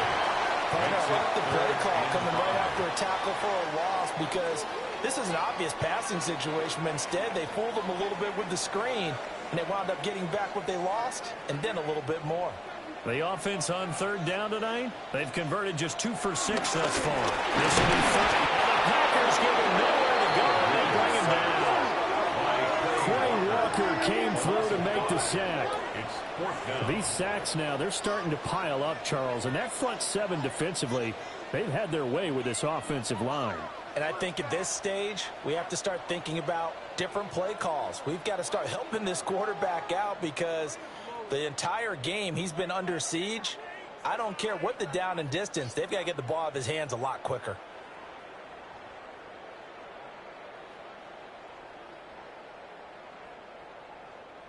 Here comes the Bears punter now as he's on to punt for the fourth time tonight. And a fair catch called for and made at the 12-yard line. The Packers offense and running back Josh Jacobs set to take over once more. And as a play caller, when you've got a guy who's running like this, you lean on him and your offensive line. He's had big hole after big hole to run through in this first half.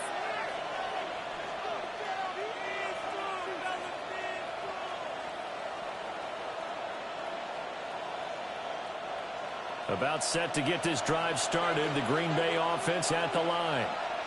And thus far, the weather has not slowed this offense down one bit. They've looked good so far in the first half. They certainly have. And think back to our meeting with the head coach. And we asked him because we saw the forecast for this game, didn't we? We said, hey, have you prepared for this? And he talked about the different drills that they've done in adverse conditions, the wet ball drills, things of that nature. He said, I don't think it's going to slow us down much. We tend to handle it pretty well, and he's been right.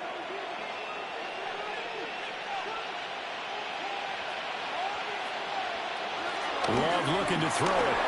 He's got the hook up with Dobbs. A short gain of just over 2 yards as the first half clock dips inside of 3 minutes. Brings up 2nd and 7 at the 26-yard line. Ball at the 26, 2nd and 7. In motion right, Dobbs. Here's Jacobs from the gun. He'll be taken down, but not before they reach the 50. 169 yards rushing for him now as his big night continues. First down. 1st and 10 at the 50-yard line. That's a nice run right there, able to get to the outside. And so many times defenses say, okay, we've got you hemmed in. But if you're running the football, at least you know where everyone is coming from. You don't have to worry about the backside at all. That allows you to run with a little bit more confidence as you traverse down the field. 2 minutes remaining in this first half of football.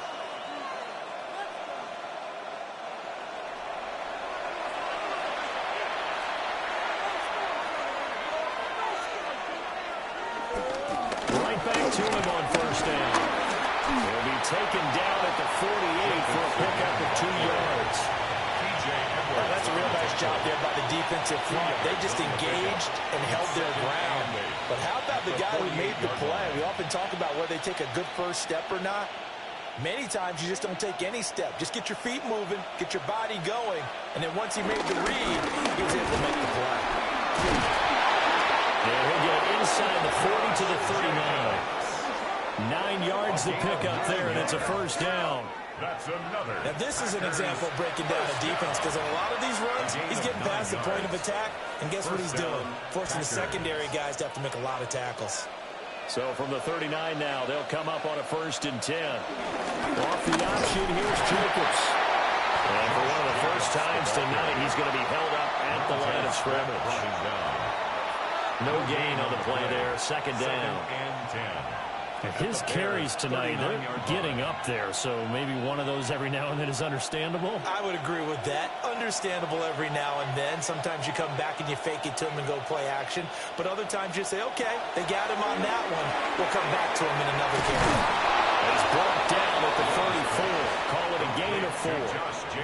The Packers going to use one of their timeouts as they'll stop it with just over 40 seconds to go in the first half.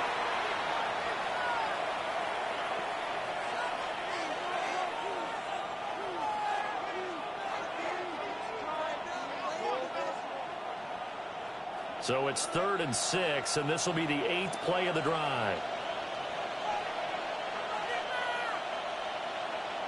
Now Love. Pass taken in by his big tight end. as the tackle's made here at the Bears' 24-yard line. Now the Packers going to go ahead and use the second of their timeouts as they'll stop it with a little over 30 seconds to go in the first half of play.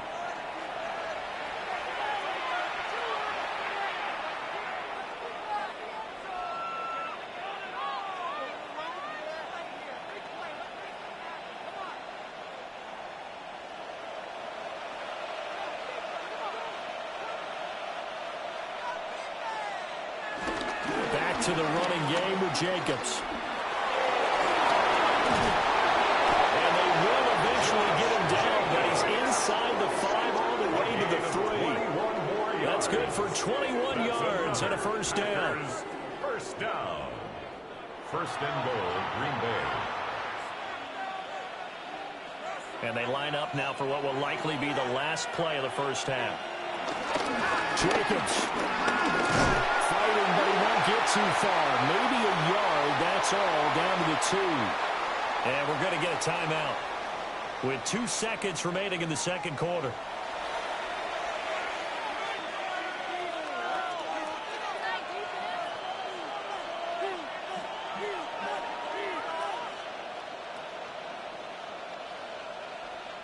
So with 2 ticks left here in the half, on is the field goal unit. From the left hash, he'll have to cut this at a tight angle. The kick by McManus is good. And that will do it for this first half. So halftime is upon us on Thursday night primetime, and we go off to Orlando. And Scott Hansen for our halftime report.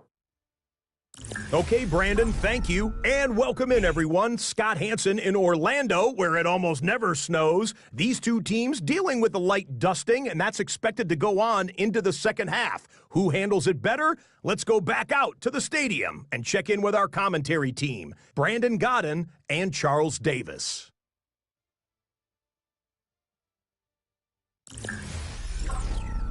All right, Scott, thank you. The snow is continuing to trickle down here as we ready ourselves for the second half to follow.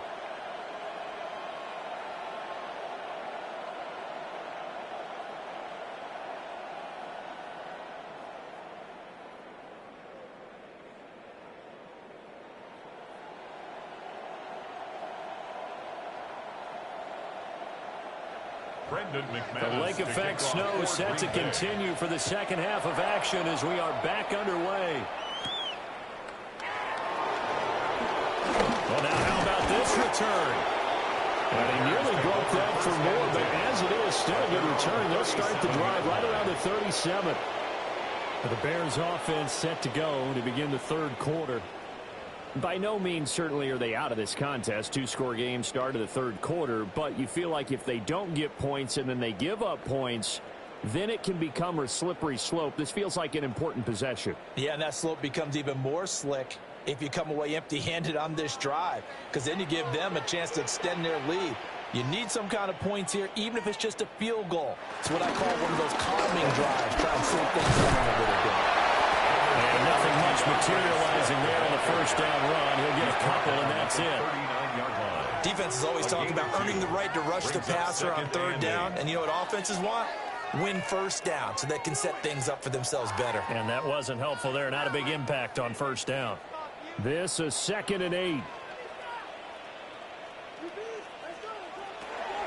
They'll run the draw here with Swift. That's a good acceleration as he's across midfield to the 48-yard line. That's a gain of 13 as they try to whittle away at this 13-point deficit. 1st and 10 at the 48-yard line. I'm okay with the call there. In fact, I actually like it. I know they're down a couple of scores, but the running game worked in that situation. I would continue to go in that direction. Down, they'll go to the ground attack. Now he is going to be stopped cold behind the line of scrimmage. The tackle made back. That's going to wind up a loss of a full 3 yards on first down. But if these guys are going to chop into that deficit, they're going to have to do a much better job in the run game. Caught behind the line of scrimmage, no yardage to be found. Now they'll switch it up here and look to throw. They'll get this into the hands of the Dunza. So the completion results there in 9 yards. And it brings up 3rd and 5 now. That's tough to play zone defense when they can just curl up right there in front of you. Yeah, absolutely. Well, we talk about finding the soft spot. Defensively, how do you make sure they don't find the soft spot like they did there? Tough to do, because what they normally will do is run routes that'll pull you out of that spot they want to get into. That's what we call not taking the cheese, right? Don't go for the mousetrap. That's hard to do, because you see a guy cutting that in that direction, you tend to go towards him. 23 yards on the play. First down. 1st and 10 at the 19-yard line. Normally on 3rd down and short yardage, you're thinking to throw to your tight end. It's just going to be a simple chain mover. But this time they let him roam down the field, and a nice dart picks up the 1st down and then some. So here's a 1st and 10 now, down inside the 20. Back to the running game with Swift. Gets past him at the tail. And the Bears are going to have it 1st and goal as they'll take this down to about the 3. That's another Bears 1st down. 1st and goal at the 3-yard line. The more football I watch, the more I want to check and see if teams are going to panic when they're down on the scoreboard. And this team has shown no signs of doing that. A lot of the time, they come out after the half. Things haven't worked so well in the first go-around. They want to throw the football like crazy. But the way to open up throwing the ball is to run it. And they've run it well here to start the second half. That gets them 3 yards closer here as it brings up 2nd and goal. It is definitely hard to find space near the goal line. You always want to have a guy in the game running it who can create his own. 2nd and goal from the 1. Now he'll try to run with this.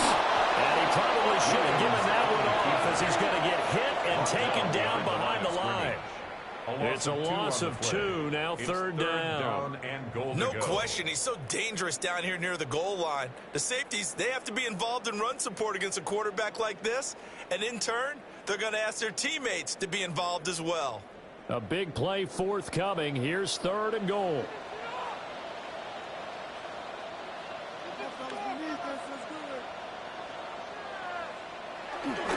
They'll run with Swift. And he'll go backwards, losing yardage to the 5. 4th down now after a loss of 2.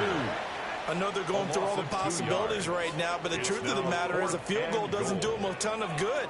It'd still be a 2-score game, so to me, go for it. Go for it boldly. I guess they figure they got to start taking some chances. Here's a big one in this 3rd quarter as he'll go for it on 4th down. They'll go. Here's Williams. And he's brought down. Can't do anything with a football. It's a sack and a turnover on downs. Now we're going to get a stoppage. There appears to be an injured Bear on the field. While they come out and take a look at him, we will step aside for just a moment.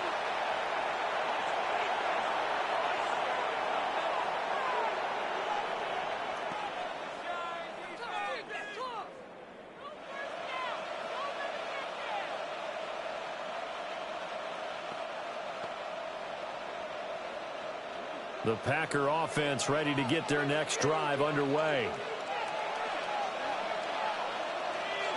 In motion, the tight end. That's to Golden. He's got it right side. And he gets up near the 25 to about the 24 before going out of bounds. And now we get into the psychology of the whole thing, because a lot of teams with a 2-score lead in the 3rd quarter, they almost become defensive with their offense, just playing not to lose. I think with this team, you got to figure at this point, this is a great spot for them to go into attack mode, really try to put the hammer down and finish this one off. And for one of the first times tonight, he's going to be held up at the line of scrimmage. No gain on the play. Officially no gain on the play, and it's 2nd down. 23-yard line.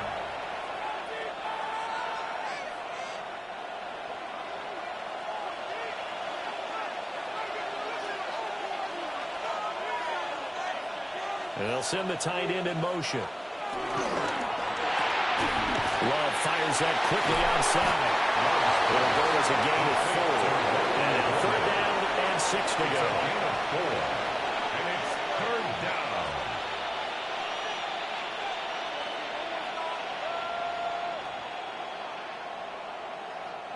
They are in need of 6 yards here if they hope to move the chains. Love from the gun on 3rd down. Over the middle, he's got Golden. And he's going to have the Packers 1st down as they're able to get the 3rd down conversion. That's good for a Packers 1st down. That's not the first time they've looked his way when they've needed a big play. He's been the go-to guy all game long. And they get the hook up again on 3rd down to keep this drive alive. From the 34 now, here's 1st and 10.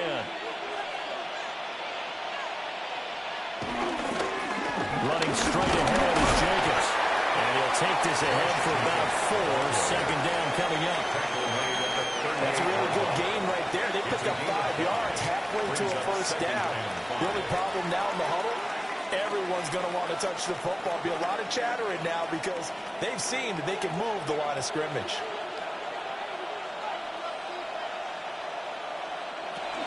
Second down, Jacobs once more. Nowhere to go that time. He maybe got a yard up to the 40. He's definitely tough to get down. We just saw it right there. But how about what we did see? Pursuit, wrap up, and then the big finish with the tackle. Here's the 7th play of this drive. This is 3rd and 4. To pass, here's Jordan Love. Work in the middle of the field, and he's got a man complete. And he's going to have another 1st down as the tackle's made here at the Bears' 40. Nice 3rd down conversion and even 20 yards.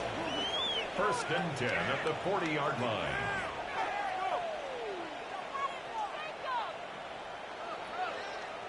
That's another beautiful throw right there. Gets it to his man right in stride. And I think that throw kind of exemplifies what we've seen from this offense throughout this game. They've been in rhythm. They've been sharp. They've been on it. And they pick up another 1st down there. Here's Jacobs on 1st and 10. And he takes us just a few yards shy of the red zone before going out. My goodness, 225 yards for him on the ground now. He has been a tough man to bring down all night. Looks to me like maybe there's a little attrition setting in with this drive. Because when you see that type of a run, I get the feeling the defense getting a little bit tired. And that's the last thing they need, especially when they look up at the scoreboard. They'll stay on the ground with Jacobs. Then he'll be taken down near the 20 at the 21. Give him a couple on the carry there. 2nd and 8. They went right back to him, but he pretty much had nowhere to go on that play. Yeah, the previous carry looked pretty good. That one, maybe he was a little tired. I don't know. Yeah, maybe he should have tapped out and had a second back come in and maybe make that run. Who knows? Off the play fake, Love. The throw right side here going to be incomplete. Going to the sideline and incomplete.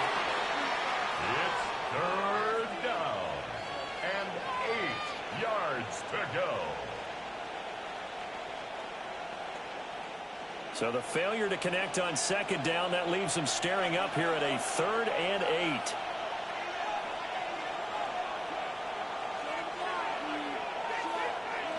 Love. And he will not be able to hang on through the contact. It's incomplete. The coverage strong, and now it's 4th down.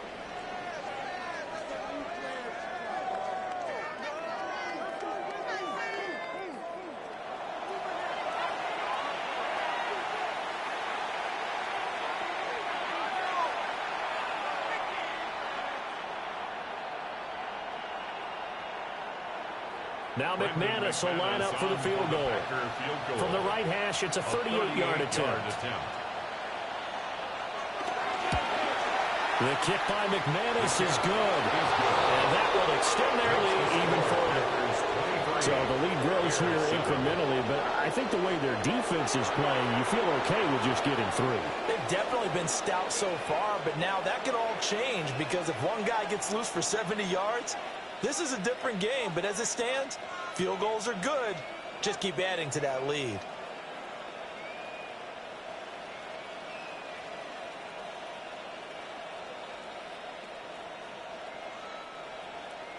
After splitting the uprights, McManus to kick it away.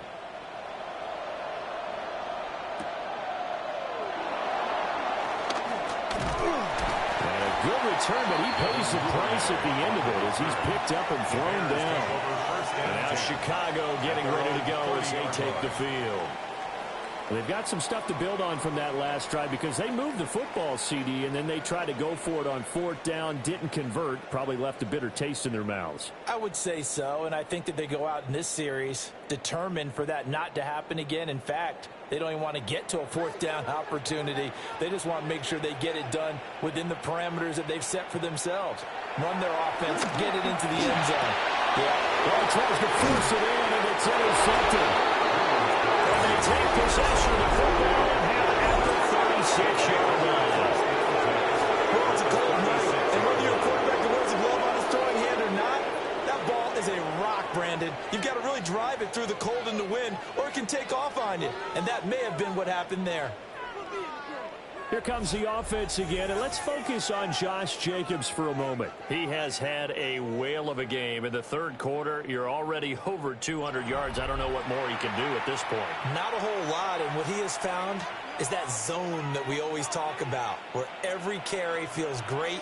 Every carry potentially is a sprint to the end zone, and all he wants to do is ride it as long as this game goes on. Yeah, now he's just thinking 300 yards maybe.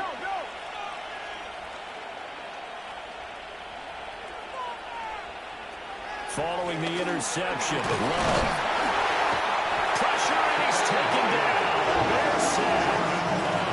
Buried by multiple defenders on the drive's first play. Everybody was coming on the blitz that time, and they got home. And you know the expression, hat on a hat, in terms of blocking, trying to keep your quarterback protected? Well, if you don't have enough hats, that's the end result. Your quarterback goes down, and sometimes he goes down hard.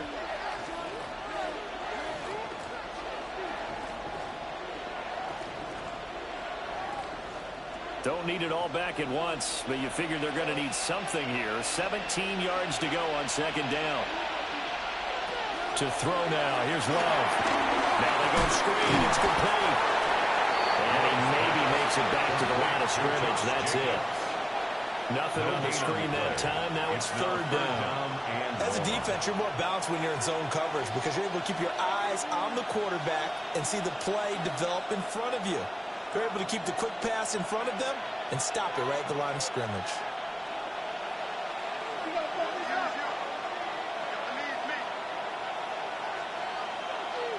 Now on 3rd and long, they'll look to throw. He's going to let this go. Back of the end zone. Toward the back corner of the end zone, but he could not get the feet down. This will wind up incomplete. So since that last play got nothing, they'll go ahead and decline the penalty, and that forces a 4th down situation.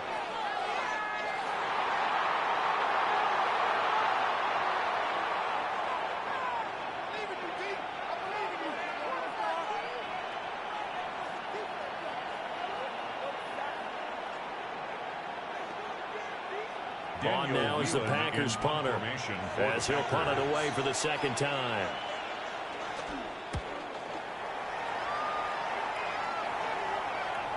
And did he put that on a dime? He did. Wow, out of bounds at the 1-yard line. The Chicago offense set to get started.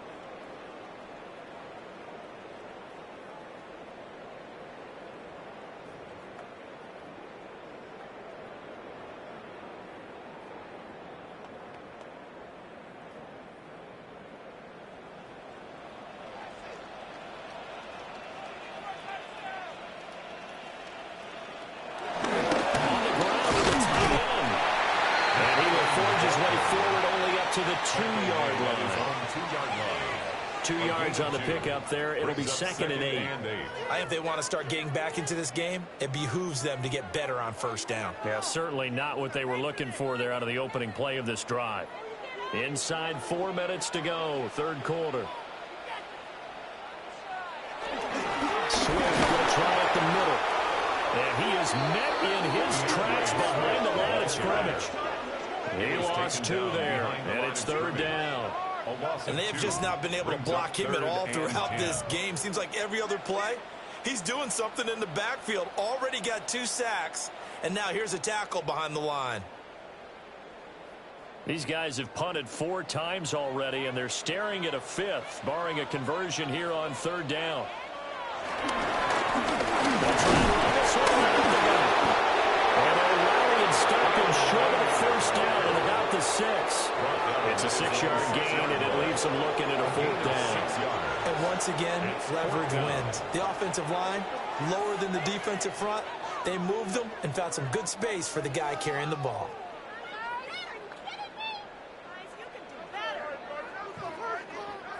Here comes the Bears punter now, as he'll come on for his 5th kick of the night.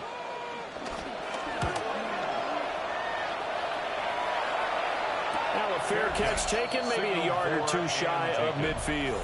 The Packers offense and their running back getting set for this next possession. And as you take a look at the numbers, you have to imagine he was the topic of the halftime talk for this defense. We've got to find a way to slow him down. That's probably what they're saying. But nothing that they have done has worked so far.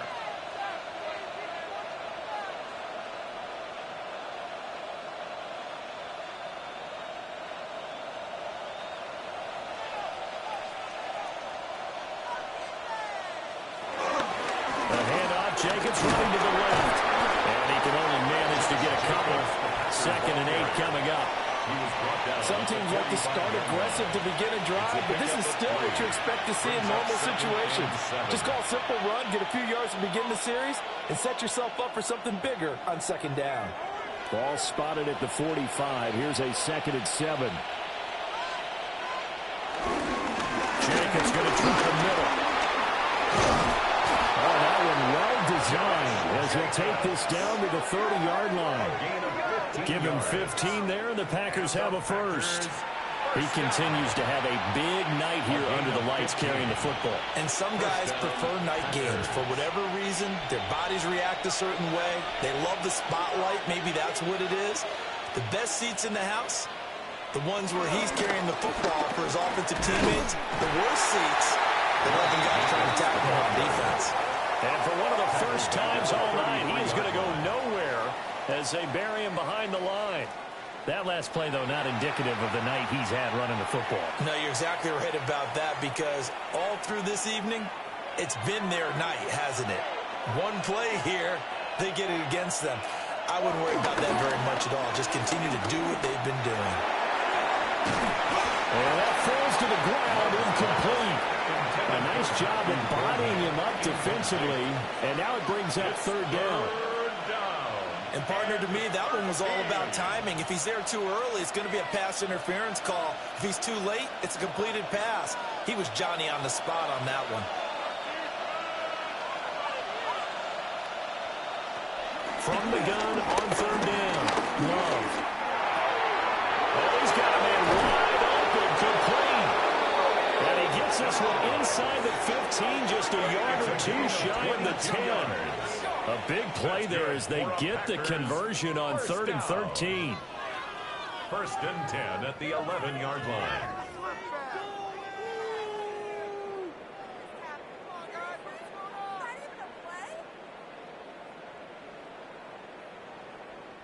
I'll tell you what, a lot of those mid-range throws have been available because sometimes teams get too concerned about the deep ball and they leave too much space in front of them, and these guys have been taking advantage so far. There's a handoff to Jacobs.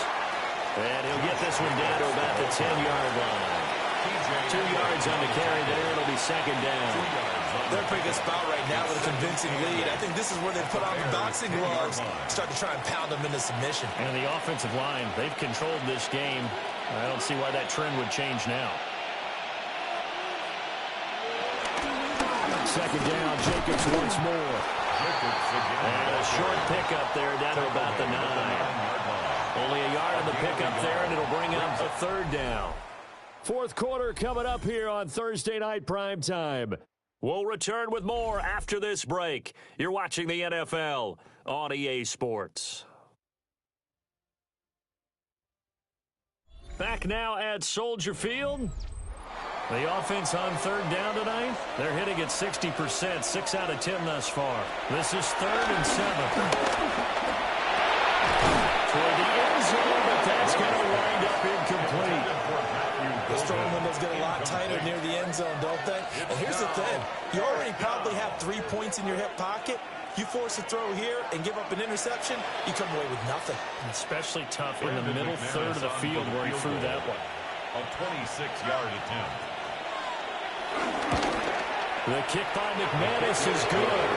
And that will extend their lead even further. 26. So that almost certainly the final piece to this puzzle, a 3-score lead. I don't think there's any coming back from there. But, you know, normally I'd get on you for giving up on the game right here, but I do think you're right in this case. This late in the game, 2 scores is tough enough. 3, I'm with you. That seems out of the question.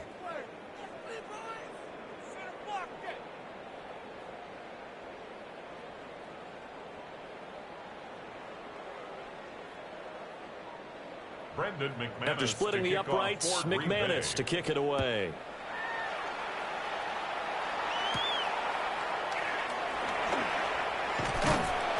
It's a pretty good return here as he'll get this up to the 29.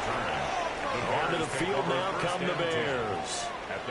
And the complexion of this one has really changed a fair amount. That last field goal makes it a 3-score game, so they need points in a hurry with time dwindling in the fourth quarter.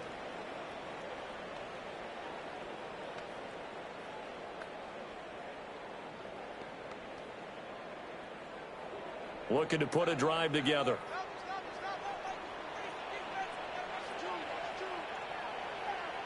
From the shotgun, a throw for Williams. And this will be incomplete. Physical play on the football there on second down. They lead big, and a major part of that has been how they've taken their play to a whole new level this second half. No points allowed since the break, and you can add another incompletion to the total number that they forced in this runaway contest. To throw, it's Williams. Incomplete, but a penalty flag is down in the backfield. Let's get the call. Now they face a 2nd and long following the holding penalty. Looking to throw is Williams. Packer pressure, and down he goes. Taken down for the 5th time this game. Multiple defenders there to get him. I remember throughout my career hearing defensive coaches always say, guys, you got to earn the right to rush the passer. Well, they put themselves in a great spot with this big lead, and they know they've got to throw the ball. These pass rushers have to be salivating. It is pin your ears back time indeed. Throw out long, going to be incomplete. We've seen this quite a few times in this game. Offensive line unable to keep leverage, unable to keep people away, facing a lot of pressure. Fortunate just to get rid of it. One of the reasons they're down is that inability, though, to stop the pressure. We saw another example of it there. Here comes the Bears punter now.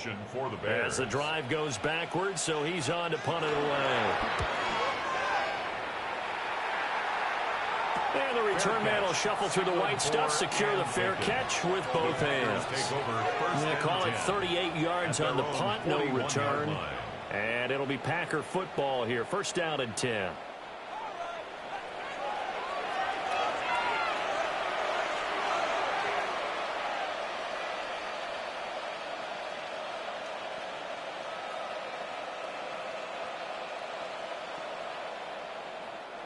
So good field position for the Packers as they come up 1st and 10 at the 41-yard line.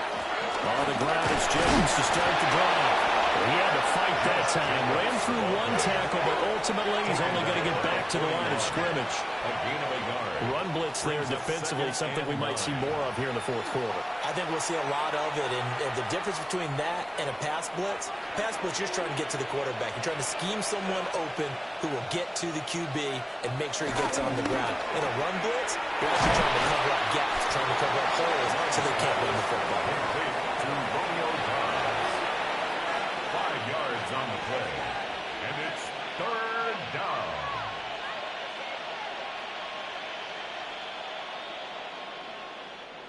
This now a 3rd and 4.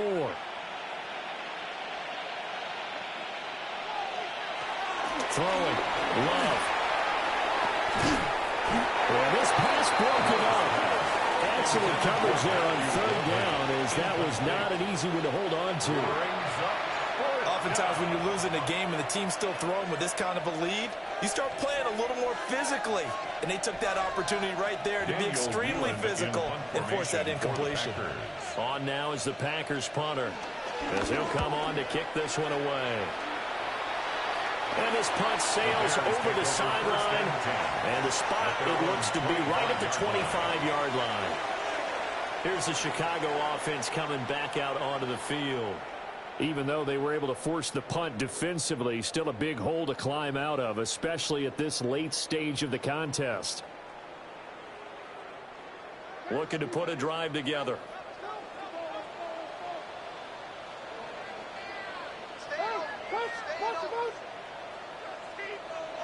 To the air, Williams. Now he's going to step up and run. Nothing open downfield. He keeps it himself for 11 and a first down. It's a gain of 11. That's good for a Bears first down. First and 10 Fast, slow, it doesn't matter. If you give a quarterback enough room to escape, he can hit you for a big gain. You've got to give him a little more focus moving forward. So from the 36 now, first and 10. To throw, Williams. Throwing left sideline there, but it's incomplete. Well, the trials and tribulations of being a quarterback in this league, it's tough. It's got to be wearing on him out there. Well, he has been sacked a number of times. He had an interception, so I'm going to give him a skosh of credit for hanging in there and trying to make something happen, despite the amount of pressure he's been under this entire game. Throwing is Williams. And he's got the hook up to Moore. And he'll be taken down, but not before he gets into enemy territory. A good pickup, 17 yards and a Bear first down. First down. First and 10 at the 47-yard line.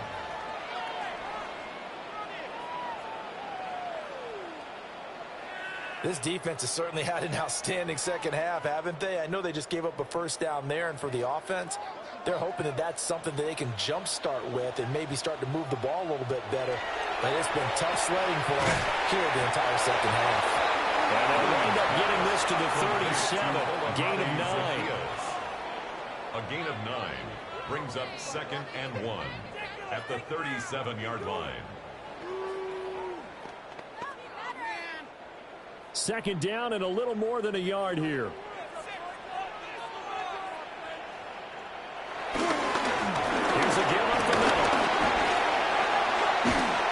And this defense not ready for that one as he'll take this down inside the 25.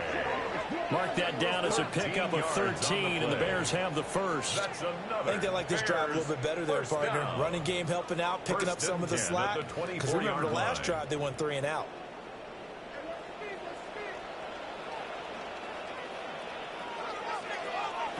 Here's Williams. Now he'll tuck this and run. And this turns into a nice gain with a slide at the end. The escapability in evidence there is that one good for 15 and a first. That's another Bears first down. I like how he hung in there and went through his progressions, but eventually his internal clock went off and told him it was time to make a run for it, and he ends up sliding down with a solid gain. First and goal, and they got to be thinking a chance to get right back into this football game. Operating from the gun, Williams. To the goal line, but it's incomplete. That was a touchdown if he could have hung on. Instead, it was a well-timed collision to jar that one free.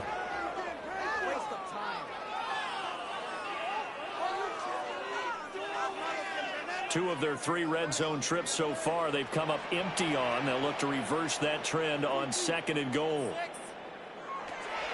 Looking to throw. Williams. They juked him. And inside the 5 here before he's out of bounds right at the 3. They'll wind up getting 7 on the completion, but they'll still be faced now with a 3rd and goal situation.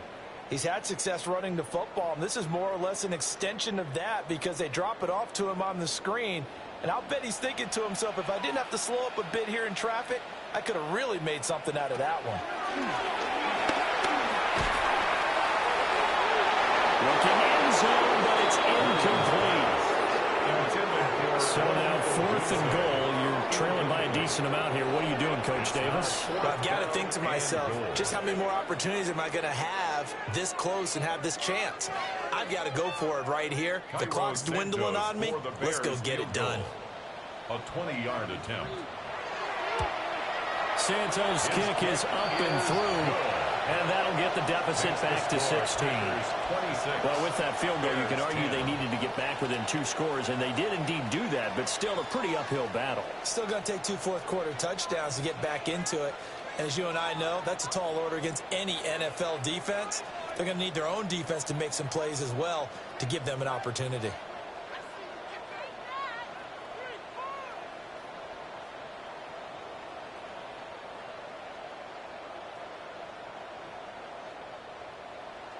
After the made field goal, Santos back out there to kick it away.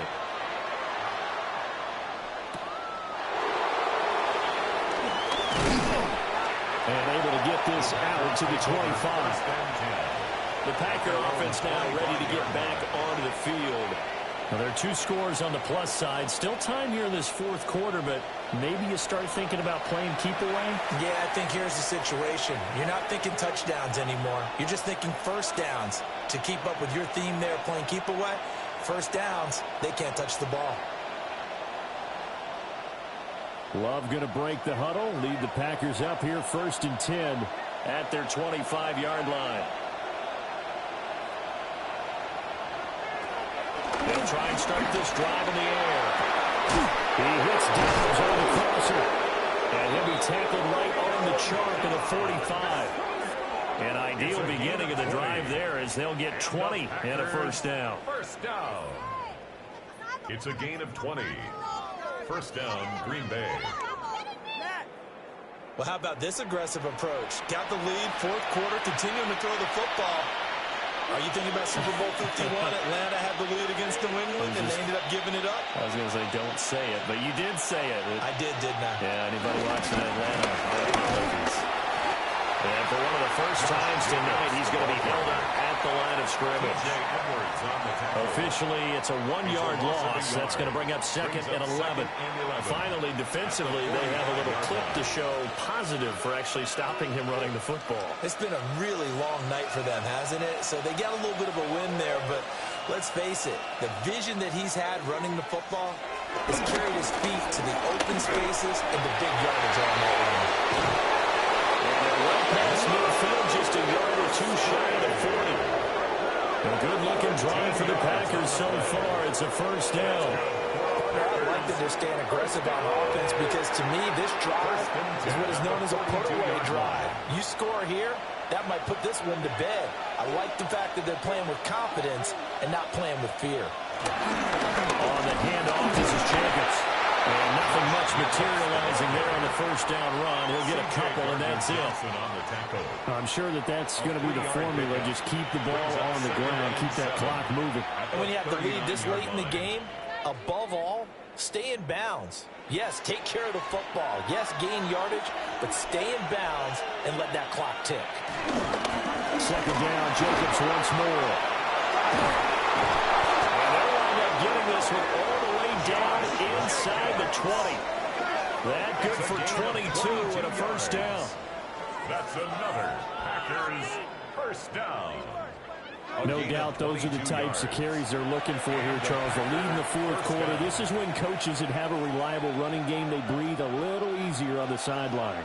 Yeah, they love the idea that they can take the air out of the football at this point of the game. That means they're really counting on that offensive line, counting on the runners, taking care of the football. Because you're going to tell your quarterback, hey, no time to be a hero. We're not going to throw it here. Just eat up that clock. And if you have the ball, they can't score. 8 yards on the pickup, and now they'll have some options on 2nd and short.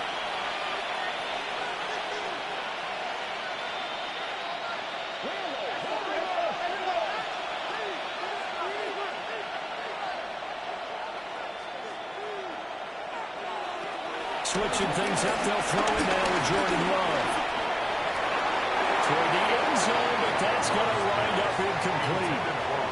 You got to be precise with your throws, especially in this situation. You're inside the 10-yard line going into the end zone. But sometimes the emotion, the excitement, sometimes the decisions just aren't made very well because of that. They're trying to keep the drive going. This will be play number 8. It's 3rd and 2.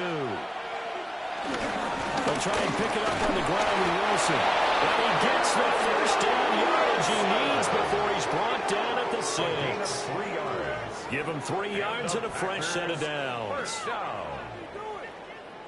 Starting to feel a little to me like the air is coming out of the balloon, so to speak, defensively. They're taking their will from them right now. That's what they're doing. Whatever they want to call, it's working. They're handling things up front. And it's not just the offensive line. It's everyone. You're seeing the guys on the perimeter blocking the downfield and making sure that they're secure. So, yeah, you're exactly right. The air's out of the balloon, and right now they're almost lifeless. They'll get 2 out of that run, and it's going to bring up a 2nd and goal. Be interesting to see now what they do offensively down near the goal line after not much there that time. As the offensive play caller, that may change your sequence now. Instead of coming right back with a running play, you may have to go to the air. Wilson. Not going anywhere. He'll lose a couple back to the 6. It'll be a loss of a couple on the play, so now 3rd down coming up.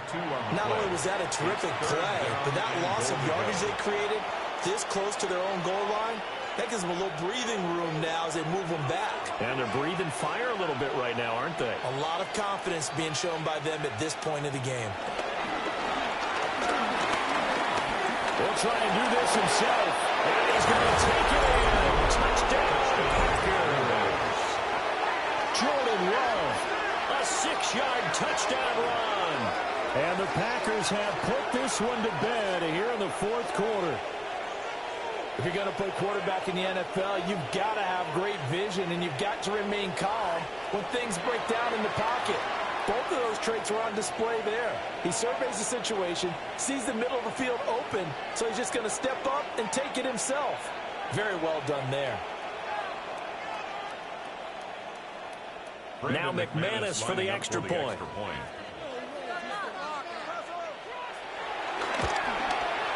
And that PAT pushes the lead up to 23 now.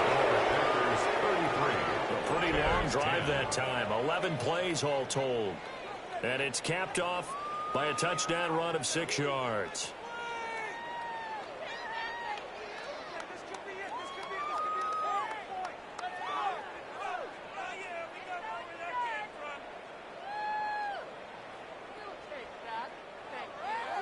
After the touchdown, here's McManus now to kick it away.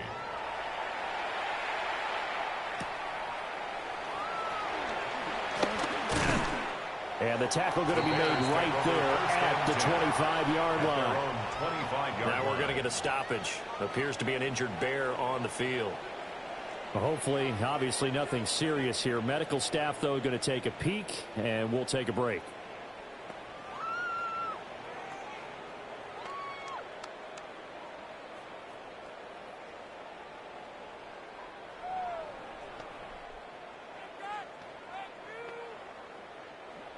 At the line, prepping for their next drive, the Bears offense.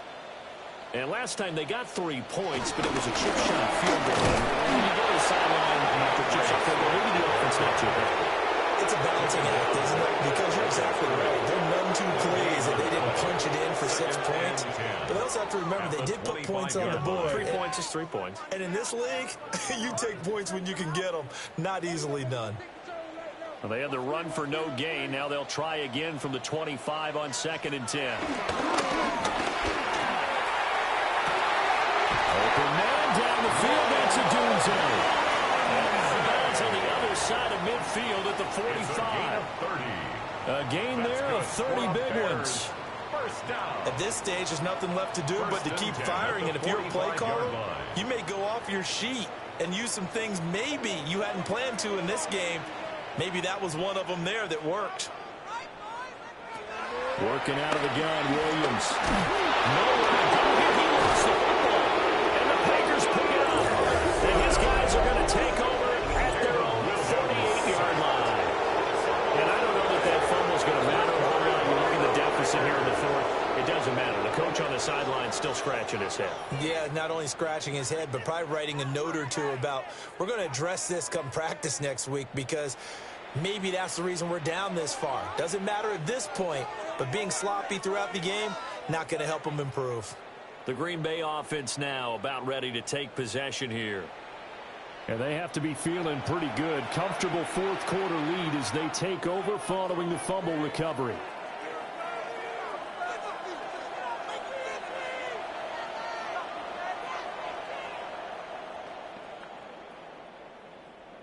Love and the Packers now with a 1st and 10. Just shy of midfield at the 48. On the ground, the drive starts with Wilson. And this will be stopped at the 44. That one good for 7 yards. Good gain there on 1st down. It keeps them in a running situation probably. They did everything right on that play, didn't they? They got the leverage up front, good blocking, nice hole for him, ends up picking up nice yardage, stays in bounds to keep the clock rolling. They are in charge of this scenario right now. They want to stay that way. And not any rush offensively. And they'll be inside the 35 now at the 34-yard line. Give him 10 there. Good enough for a Packer 1st down. Good for a Packers 1st down. It's a gain of 10. 1st down, Packers. Well, I don't think there's any question, Brandon, at this stage. The stop troops, the defensive guys, they got to use their 3 timeouts here. They've got to stop them and get the ball back. Yeah, if you're in that 2 to 3 score deficit window that they're in now, you got to get it ASAP. Yeah, no doubt about it. Stop them, use your timeouts. Easier to move the ball on offense without timeouts than to stop them on defense without using them. Tremaine Edmonds there to bring him down.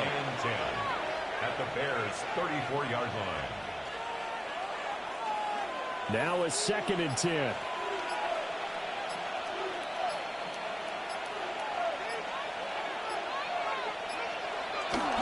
Love, they go play action now. A short throw to Musgrave. And he'll be out of bounds as he gets it down to the 30 there. 4 yards the gain, and it'll bring up a 3rd down. That was an okay hook up there with his tight end, but unfortunately, they didn't get the kind of yards they had hoped for. That's going to bring up 3rd down. They need to get this to the 24 on 3rd down. Out of the shotgun, it's Love. Pass taken in. Ball's been tied in. And he's going to have a Packers 1st down as they're able to get the 3rd down conversion. And the Packers 1st down. Just 2 minutes remaining here in the 4th quarter of what has been a one-sided affair. So it's Packer football here as we welcome you back. And the scoreboard on their side, they're just looking to melt away these final couple of minutes and put this one in the left-hand column. Wilson with a 1st down carry. And he stopped immediately there. He'll lose a yard there, and it's 2nd and 11. Hey, a lot of points have been scored in this game against them, but tally that one on the side of the defense. Do you think maybe, possibly, it can be a little bit of a changer for them? Maybe not a game changer, but a little bit of a momentum one that maybe they can string together some pretty good plays and slow them down.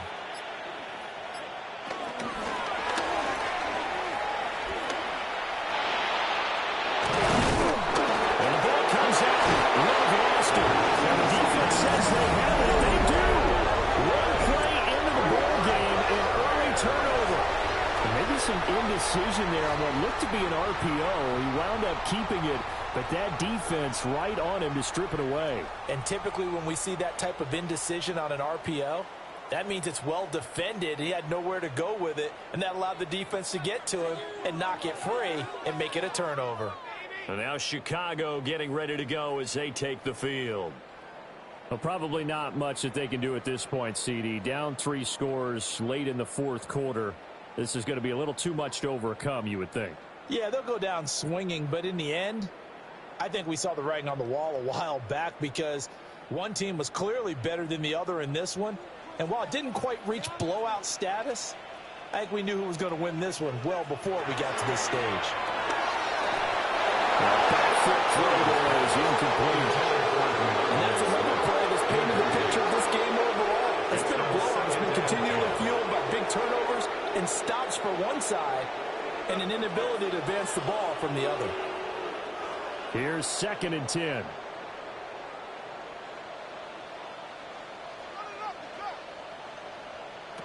From the gun, here's Williams.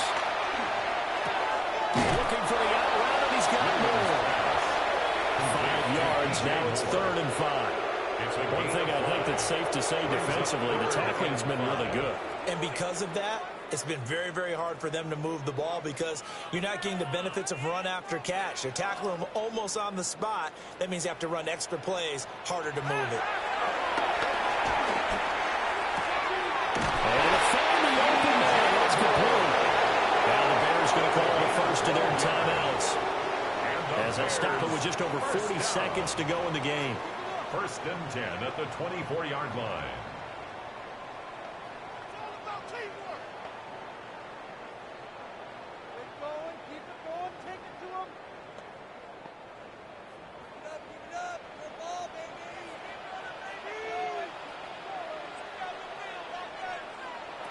They'll look to throw again.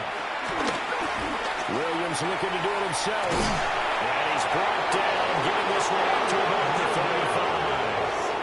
Now the Bears going to use the second of their timeouts. As the clock will stop with 34 seconds to go in the game. 1st and 10 at the 35-yard line.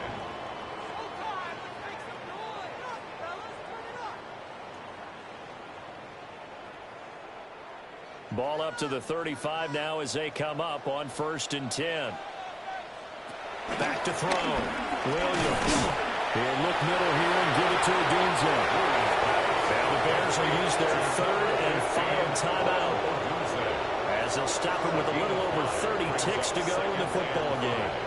At the 41-yard line.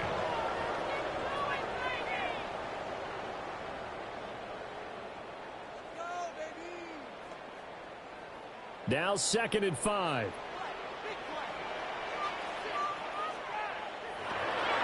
Looking to throw. Williams. Now a desperation throw deep downfield. The flag comes in. It's incomplete. And I'm not sure he was still behind the line when he let that one go. Yeah, we kind of sensed that when he got a little too far forward before throwing, and that one will set them back. And remember, the NFL level, being aware of where the line of scrimmage is crucial. And here's the other part. Any part of the quarterback's body that's near that line of scrimmage, he's going to get the benefit of the doubt. Well, went out wide and intercepted. Picked off by Nate Hobbs. And the Packers are going to take possession here at their 47-yard line. So many times we end the game, and as we're recapping it, we're talking about what offenses did and how they won the game. Let's flip this one over. The defense, they frustrated the offense the entire ball game. That's why they're walking out of here with a victory. And they're going to love to walk out of here with that as their final act, that interception. Good way for them to end it. Green Bay's offense ready to go again. Just all around a solid performance, and now they've got the 3-score lead here, Charles. So the final seconds of the 4th quarter. Yeah, in this one, they've been in control, haven't they? They've earned this victory. No question who the better team was out there in this game. And frankly, the score could have been a lot worse than it was. Give them a lot of credit for how they played in this one. To Inigo's Love, and that should be that.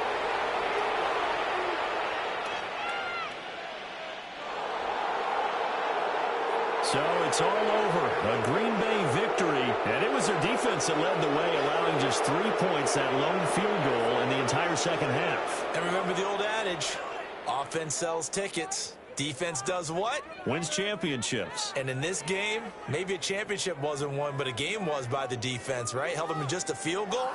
That's a heck of a job. I mean, when they went out there with that determination and a pretty good game plan, pretty good idea of what they wanted to accomplish, just love the execution, love the tenacity, love the way they finished.